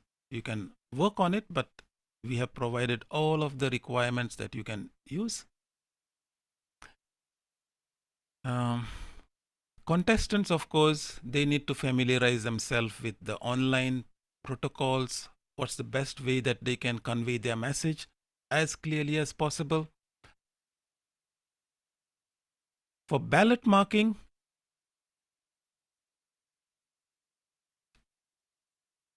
for the 1 minute of silence, you could use something like this to during the break. And again, as I mentioned, while the contest is going on, we will disable the chat so that nobody can chat. How the ballots should be sent across to the judges, from the judges to the ballot counters. And finally, how we have something like a sample tally sheet where you could use an Excel file that and then fill it up and arrive at the final ranking. Again, this was demonstrated by Geeta in her earlier presentation, but we have a sample Excel file that you could use. It's automated, so you know that if there is any mistake, you will see if it is not 6 here, it means you have not completely, if you have not filled up all the first, second, and third place. And then there is a FAQ of some of the questions that were normally posed and what should be the response to that. So this is a very valuable tool for a moderator to understand how we can conduct the session without worrying about the protocols, like what's the right way to do, and if you follow these guidelines, we can ensure you that you can be the moderator for DTech. No questions about it. Okay, so that is the end of my session. I will post the file itself in the chat. Those who want to download it as a reference. And back to you, Master of Ceremonies today. Thank you so much, Distinguished Toastmaster Kajitan Barreto. There are a lot of things we need to consider, partner, if you want to be a moderator, and especially that I am not a techie guy. I think this information is too much, but I think practice makes it perfect. And definitely, this is one thing also a determining factor for a smooth and a great show, especially when a moderator has everything and set into place. Surely the decision or deciding of a champion still lies in the hand of a moderator, right? Yes, I think especially that this year they have already said that all our contests will be held online.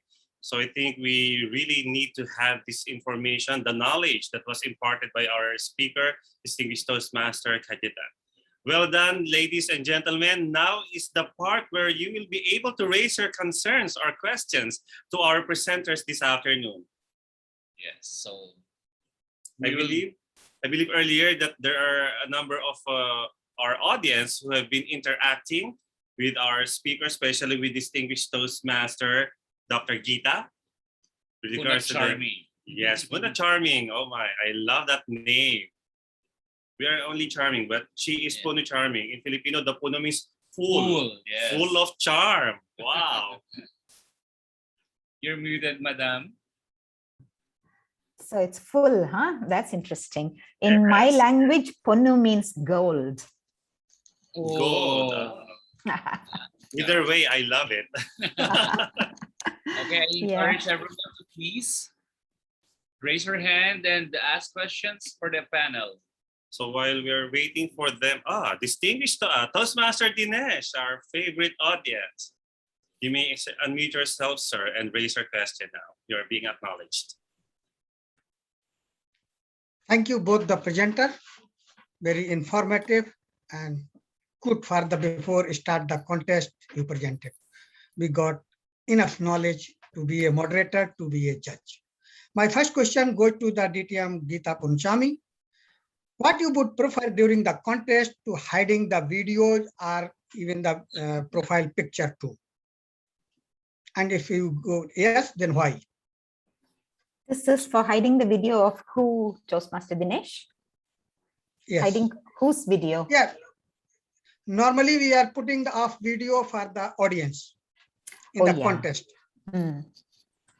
That might be a disturbance. So it's for online contests, it's best to turn the videos off to not disturb our contestants, especially if the Zoom moderator doesn't know how to move the timer to the front of the gallery like Kaji just showed us, then they'll be hunting for the timer.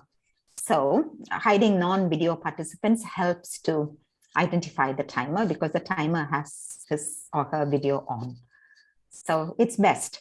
And definitely audio must be muted because family members at home might be talking to each other. We don't want the contestants to be disturbed.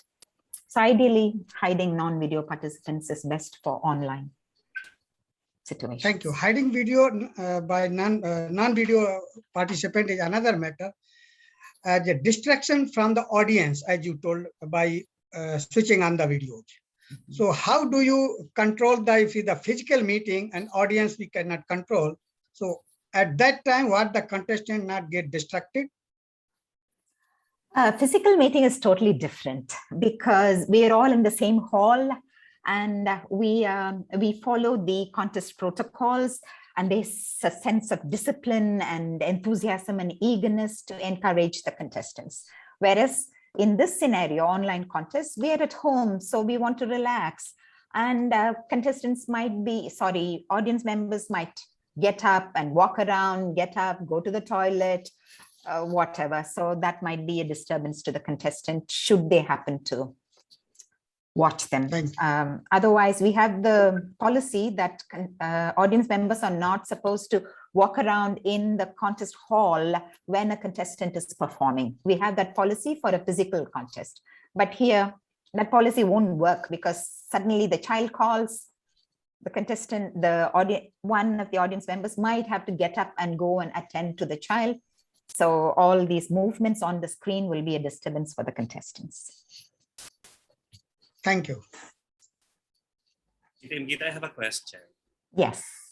Yeah, still related to this video being on during the contest, because I have competed in the humorous speech contest.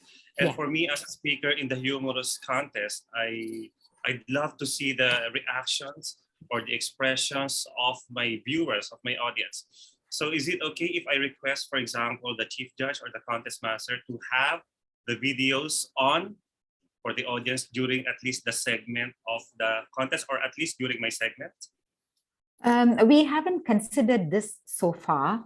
I think last year, one of our officers, must be from the PQD team, approached TI about the 15% weighting given to audience response on the humorous speech judging form.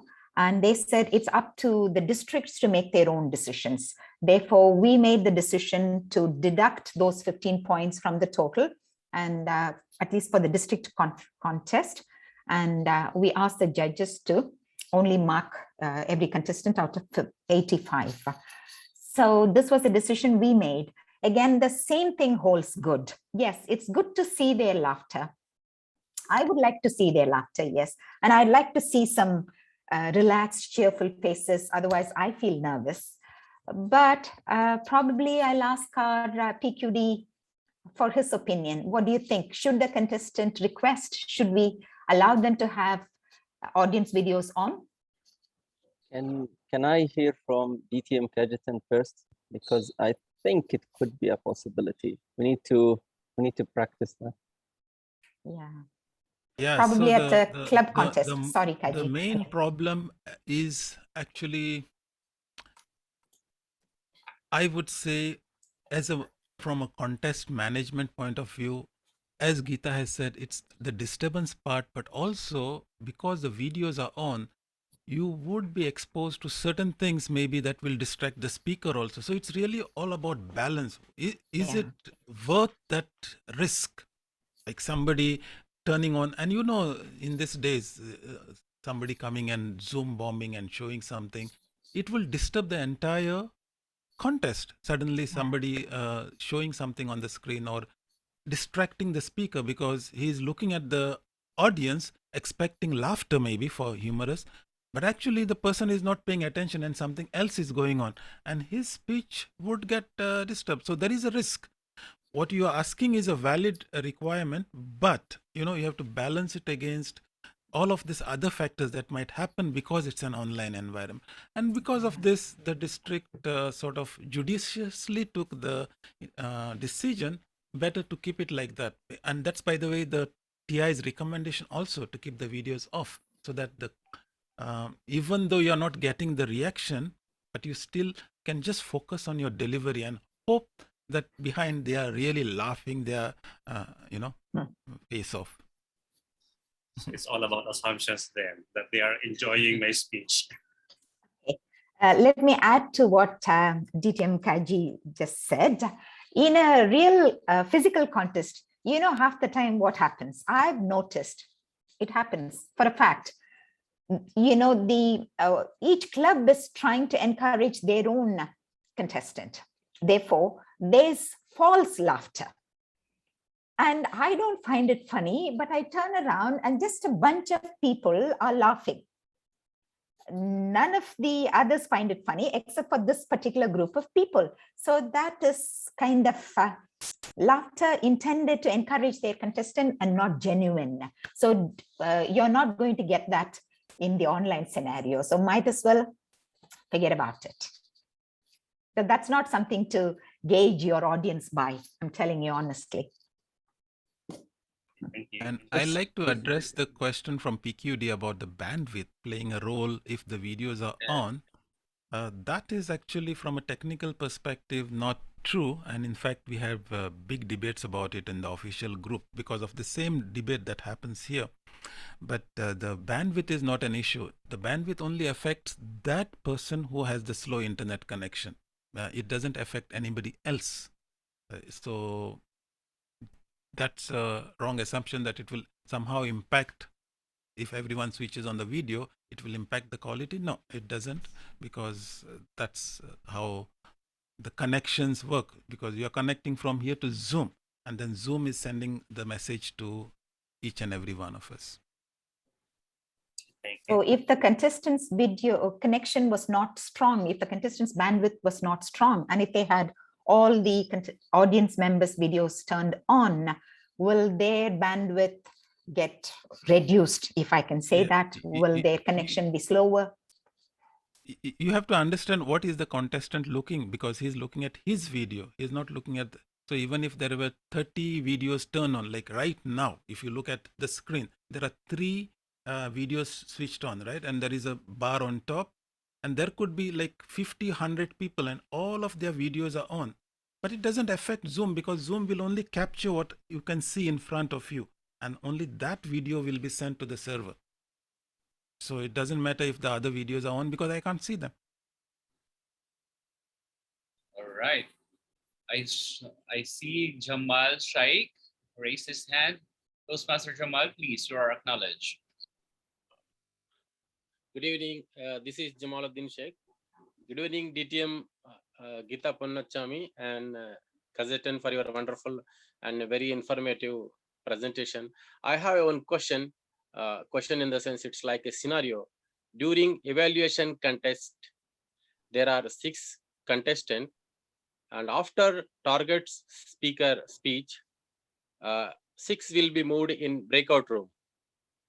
But last 2-3 speakers will get advantage of time so that they can arrange the evaluation speech in a proper way. But very initially, like contestant number 1 and 2 and 3, they don't have time. How far it is like we can like justification? Yeah, this has always been the case, whether it is a physical contest or a virtual contest. We have always, Toastmasters International has always done this. Yes, I do agree. The last, only the first contestant doesn't have as much time as all the other contestants, and the last one gets the most time to process the thoughts. But this can't be helped at all. And because there's no other solution for it, number one. And number two, that's the reason why in a physical contest, we take away the notes. We take away the notes. The contest sergeant at arms takes away the notes. So at least they're not scribbling. They're only processing in their heads if they're able to focus. The other contestants in the waiting room. So there's no solution at all. I agree, they do get more time, but at least we don't give them the opportunity to rewrite like I would. So do whatever you can. Breakout room sergeant at arms can disturb them, or I have to just keep quiet watching them? Shall I disturb the contestant? Like, it's up to, see, it's the right of every contestant to ask for silence so you can process. But if you're having been a contestant, and if you're even an area level contestant, you're so confident that you'll be able to wing it, on the spot. So you could engage in some fun. You could have some light chatter. But if you think that someone is disturbing you, you would like some quiet time, some alone time, you have every right to request the contestant, keep your audio on, let everybody have their audios on, but tell them, ask them to stay quiet, and they will respect. This will be briefed during the contestants briefing. Thank you very much. Thank you so Thank much. you so much. I have a question. I think there's no one else raising their hands, but I have a specific question to our Chief Judge Presenter, DTM Dr. Geeta. Well, this is a little personal question because I've been hearing these kinds of serious stories with chief judges. Here in Saudi Arabia, most of the time they say that if Dr. Geeta is the chief judge. These are the judges. And once you see the lineup of contestants, this is the winner, even before the contest begins. What can you say about that? Well, there is absolutely no truth to the fact that the winner is already picked. No way. But the judges, yes, we try our best. Have you ever been a judge? Have you ever been a chief judge? The chief judge tries their best to get hold of judges. And usually only those who respect, who love the chief judge, they agree to oblige. Most people, they'll attend the training, but after that, they refuse to accept assignments because it chews up a whole of their family time. So they refuse to accept judging assignment, and it's very, very, very hard. But trust me, when Geeta is the chief judge, she will definitely bring along a team of highly qualified, reliable, trustworthy judges. That you can rest assured about. I am a living. Thank you very much, DTM Geeta, because I remember that she was the chief judge when I competed in Bahrain. Wow. Justice was served. Definitely. Thank you. On my favor, I guess.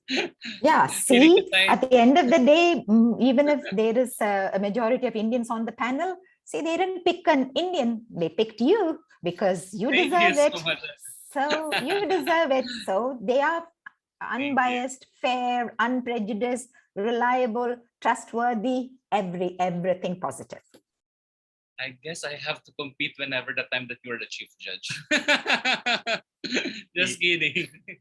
Okay, I have a question to our trainer, DTM Kajita. Being used to the Zoom platform, how much does it cost? It is just a normal payment for the Zoom, or you are paying much more than for the normal subscription?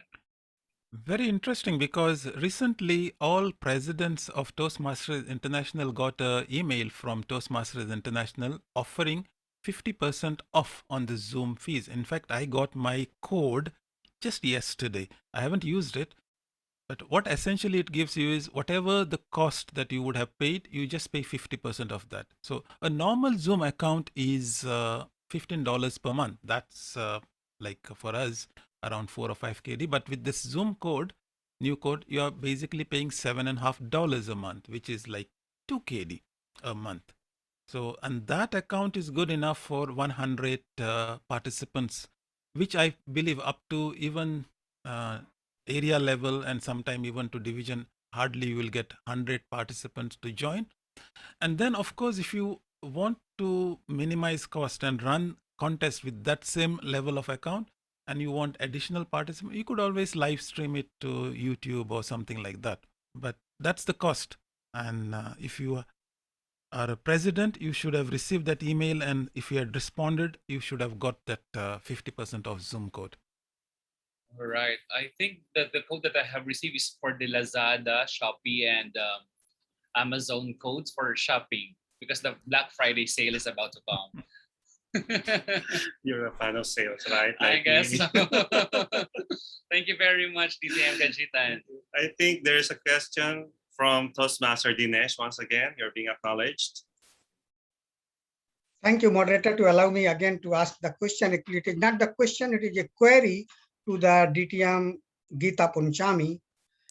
As morning session conducted for the judge training by DTM Anil, whoever attended the training, if they comply the criteria of being a judge, as to level up the completion in path-based and so on, whatever the requirement. Do you believe whoever attended the morning session, they all are competent to the judge? Interesting question, I should say. Yes, why not? Because aren't we judging everyone minute by minute on a day-to-day basis? All human beings are great judges. That's why we say don't be judgmental.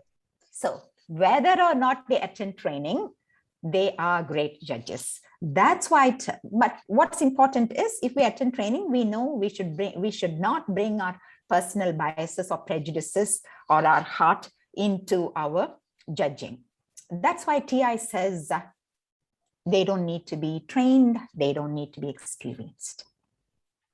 But trust me, even a child judges.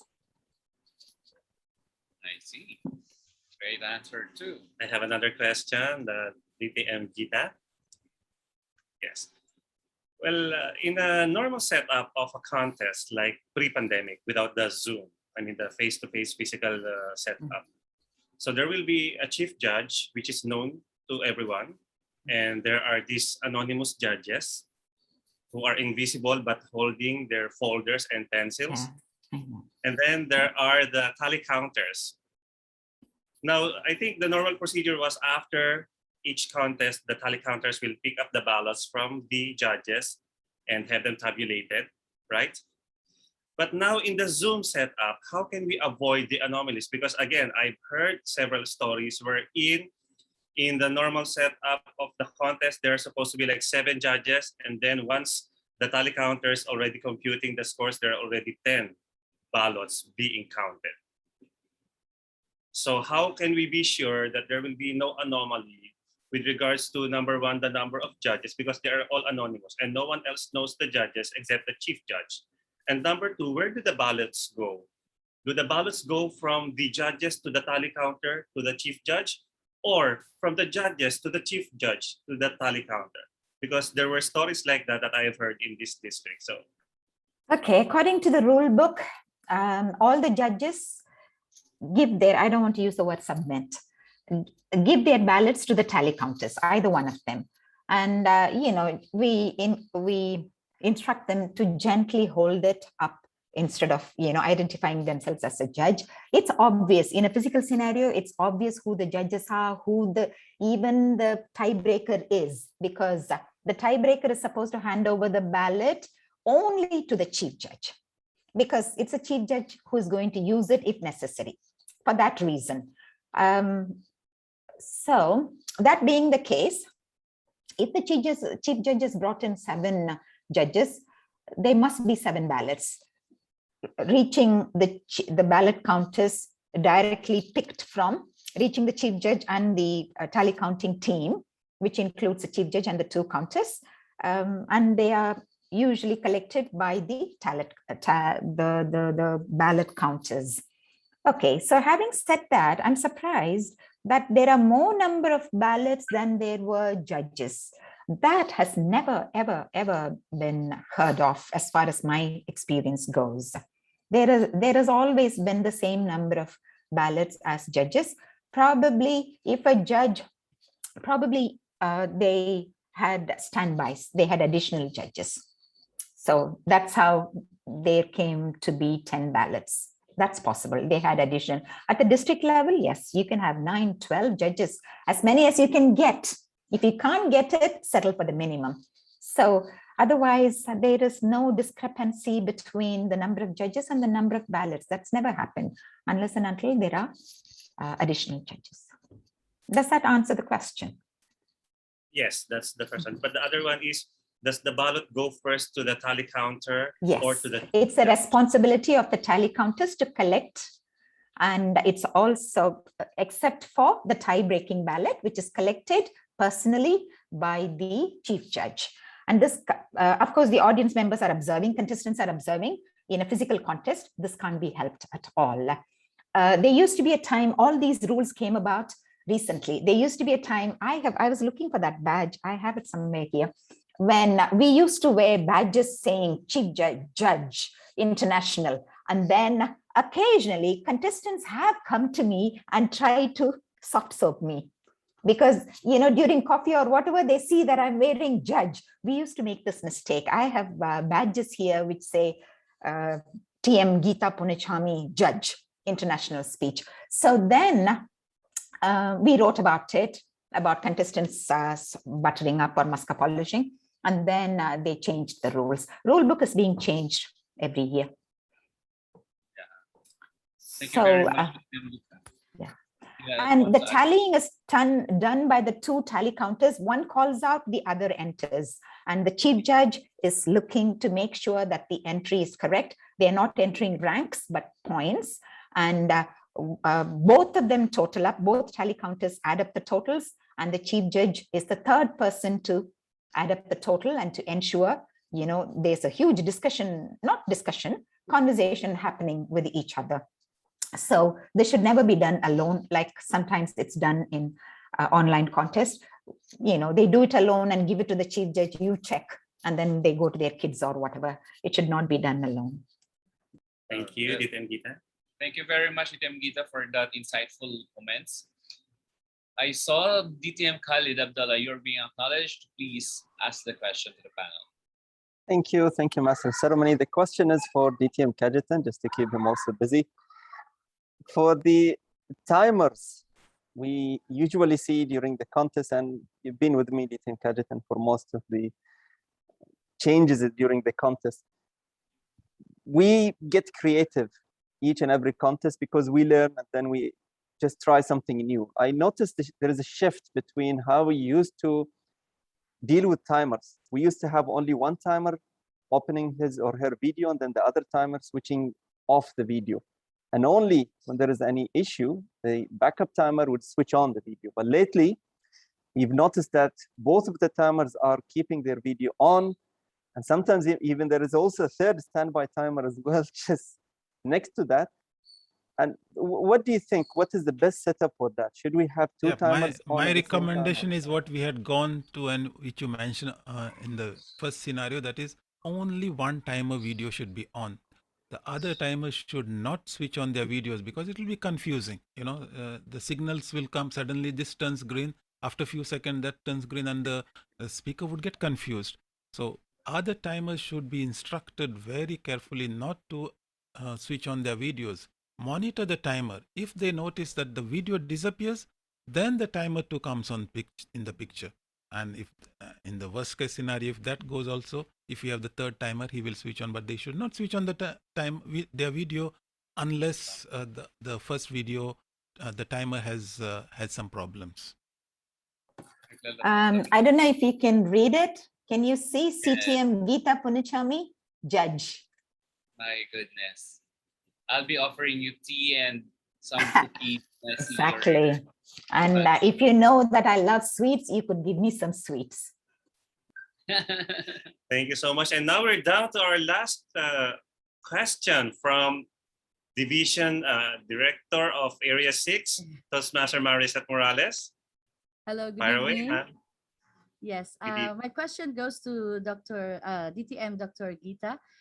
Just say, for example, it might happen like everybody commit mistakes. So for example, there's an error in the announcement of the winners or in the counting of points and all that, and it was the wrong winner was announced. So what could be done then? Like we said, in the tally counting room, there are the 3 people ensuring that ranks are not entered, points are entered, and if 3 of them double checking. People who have worked with me, they would know in the breakout room.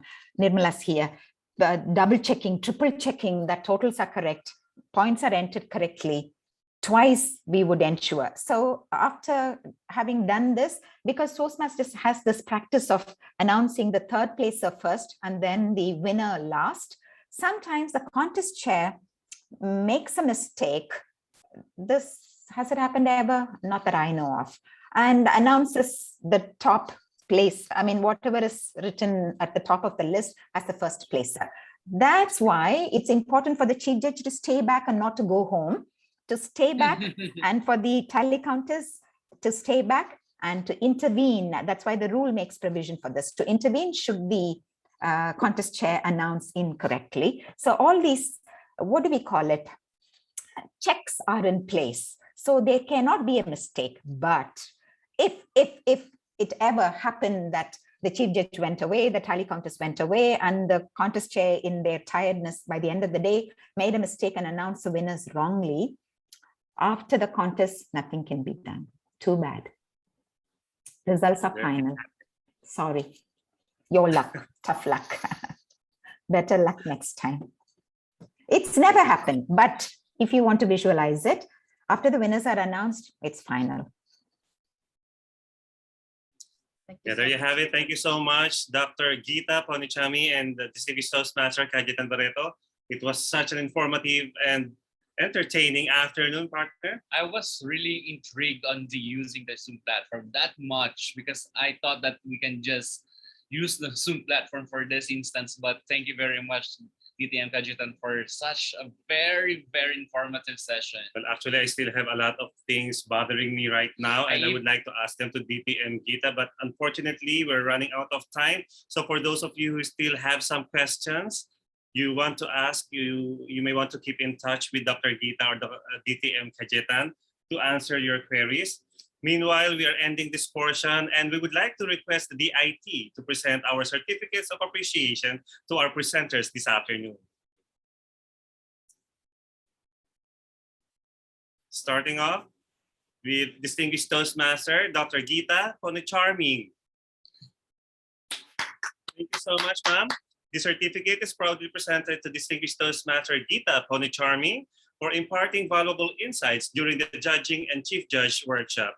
Signed by Distinguished Much appreciated. And DTM Ready. Thank you so much, madam. And next we have Distinguished Toastmaster Kajitan Barreto for imparting valuable insights during the Judging and Chief Judge workshop, specifically the Zoom Moderators session. Signed by DTM Khalid Abdallah and DTM Ready. Congratulations. Thank you so much.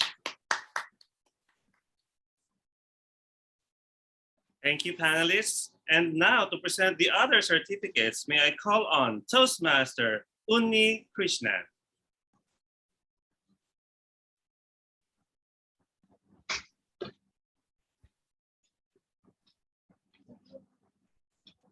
Good evening, everybody.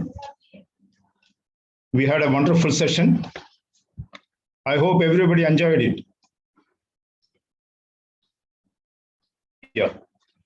So we had an amazing learning process, and we are able to learn from the learner and experience the experience of the experienced. It is slightly tongue twisting, but I just wanted to do that way. And this was possible only with the cooperation of all of you.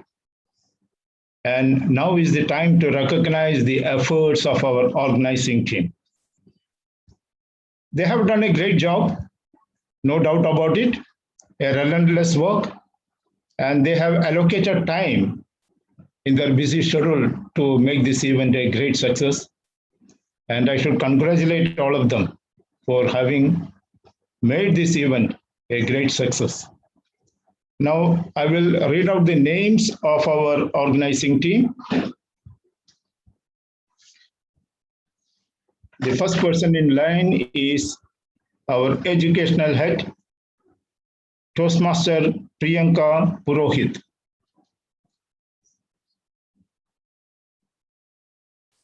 Toastmaster Priyanka Purohit.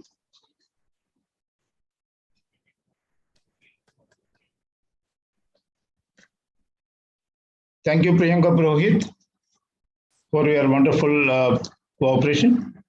And next is our PR head, Toastmaster Varunika Kasinath. Toastmaster Varunika Kasinath. Thank you, Varunika. Next is registration head, Toastmaster Shraddha Rokade. Toastmaster Shraddha Rokade.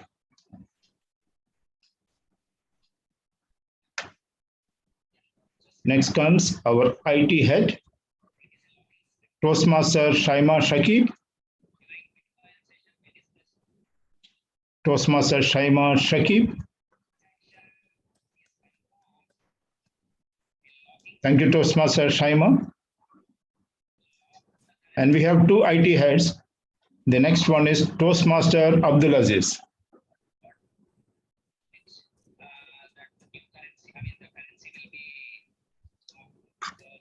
Toastmaster Abdulaziz. Next is Sergeant at Arms, Toastmaster Daisy Fabrian. Toastmaster Daisy. Thank you, Toastmaster Daisy. And the timers. Yeah, we have 2 timers. One is Toastmaster Ala Al Safar. Toastmaster Ala Al Safar. Thank you, Toastmaster Ala. And next is Toastmaster Noor Shakib. Toastmaster Noor Shakib. And MCs, the energetic people. I would say the architect of our meeting. You people rocked. Toastmaster Jeffrey Aquino. Toastmaster Jeffrey Aquino.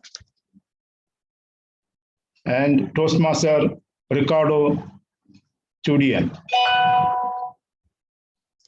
And Toastmaster Ricardo. Next, I call the name of... Wait. So why don't we recognize our event chair, right? It's the time to recognize our event chair. He done fantastic job. And then also the complete organizing team comes from the Division A, who are present here, and all the area directors in Division A, along with the PQD team, and then also the great support from the District 20 PR team. Let us give a small token of appreciation in terms of a certificate to our event chair, Toastmaster Unni Krishnan. Can you please share the certificate, please?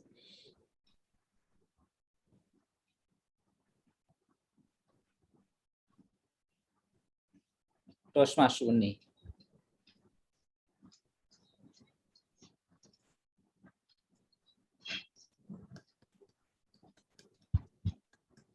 Thank you very much.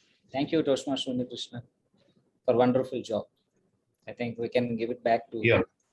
No, there is one more. I cannot forget you. Yes. Because of you, I am here. Because no one is here. This is the first time I am handling such a event. This is the first time, and I should thank DTM Reddy for selecting me as the event chair. So the next certificate goes to DTM, Distinguished Toastmaster MB Reddy. Thank you, sir. Thank you, PQD, for providing the certification of appreciation. Thank you so much. And then you are there behind. I troubled you and then troubled the whole team a lot actually to do this. Thank you so much. And then we'll go to the next session.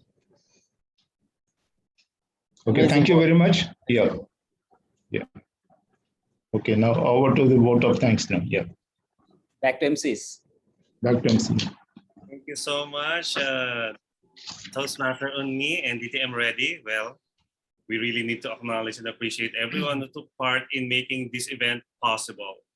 And to give her final vote of thanks.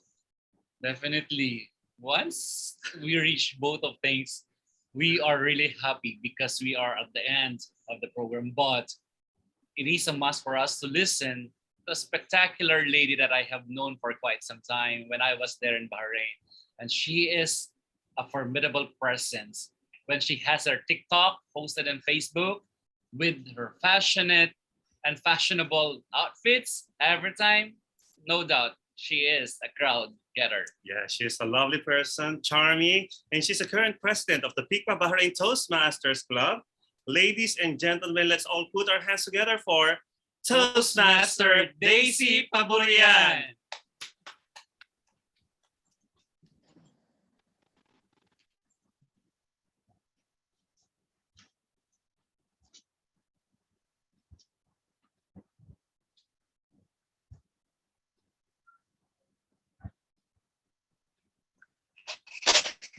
Thank you to our two charming and two champion, Filipino champion.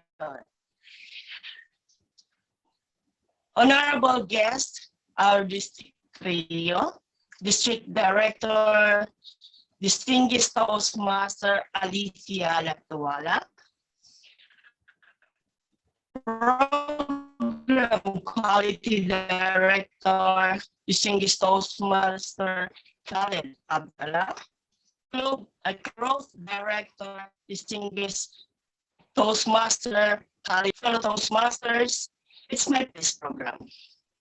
It became the tradition of Toastmasters training. The objective is to spearhead the Toastmasters organization and to help our fellow Toastmasters of themselves. Planning and preparation were not an easy task.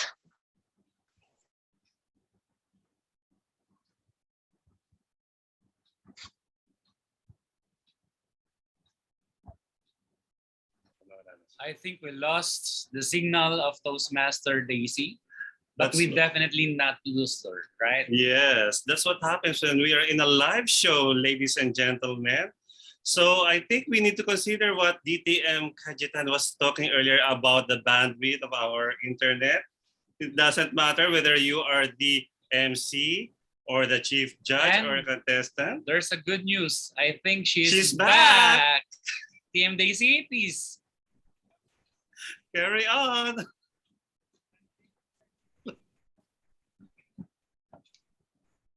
And she's gone again. He knows the internet protocols. Yes. All right. Hi, TMDC, Hi. you're back. Oh my God, we cannot miss to see your outfit today, TM Daisy. So it's yours. Yeah, still some problem.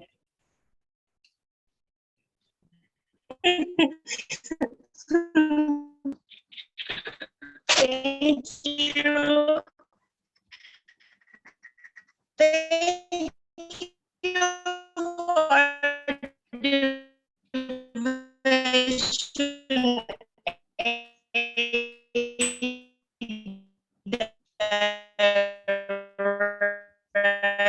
Master Daisy, I think connection is very poor. Okay. Master Daisy, I think the connection is very poor. No problem. Sir, I'm very excellent. Can you hear me? Yeah, can you repeat once again?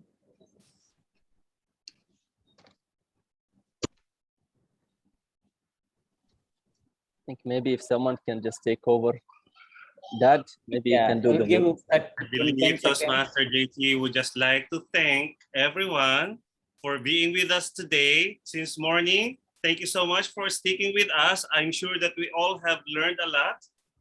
Definitely. TM Daisy, you're back again. TM Daisy, you only have this last chance. Otherwise, we will vote you out. Sorry again. And to our Area 7 Director, Toastmaster Maya Sharma. Area 8 Director, Romy Arado. Assistant Division A, Director Program Quality, Toastmaster Imelda Corralde, who redefined the word leadership. As you filled the challenging days with endless support and making sure that everything has a place and everything must be in place. Thank you for your wisdom.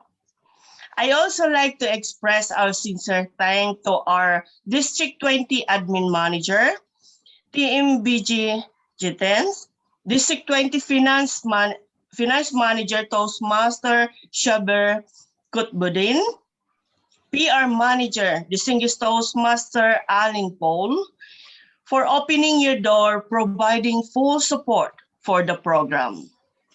We are also very grateful to our presenters, Distinguished Toastmaster Anil Lobo, Toastmaster Hazim Al-Alawi, Distinguished Toastmaster Hisham Jeffrey, Toastmaster Hanan Halush, Distinguished Toastmaster Arij Jafar, Distinguished Toastmaster Jita Punichami, Distinguished Toastmaster Kajitan Barreto, for sharing their knowledge, skills, and expertise in order to shape the new generation of judges and chief judges. A deep thanks to all our functionaries, starting from Master of Ceremonies, Toastmaster Jeffrey Aquino, and Toastmaster Ricardo Chuwidian Jr. Timers, Toastmaster Ala Al-Safar, and Toastmaster Noor Shakib. Thank you for your hard work, patience, and tenacity. To organizing team, I cannot thank you enough for your involvement and willingness to take on the completion of tasks for the sake of Toastmastering. A deep thanks to Toastmaster Daisy Baburian, the Chief Sergeant at Arms. Thank you to Toastmaster Priyanka Porohit, the Head of Education, for preparing the agenda and the presenters as well. Cheers to Head of IT and PR, Toastmaster Veronica Kasinath, and Toastmaster Shakib Abdulaziz for improving the registration list with his enthralling and fascinating background. To the Head of Registration, Toastmaster Sharda Rokade, for the registration and links. You are all a dynamic leaders. I also like to express our sincere thanks to all our event chair, Toastmaster Uni Krishnan, who move heaven and earth to make sure that this event will get a proper exposure. Finally, an event like this would not be possible without the hard work and commitment of all. We are fortunate to have leaders like you that is motivated, dedicated, meticulous, and are result-oriented. Thank you for your unending support. Thank you very much. Back to our two champion MCs. Thank you very much. She finished the speech. And that was really clear and crisp.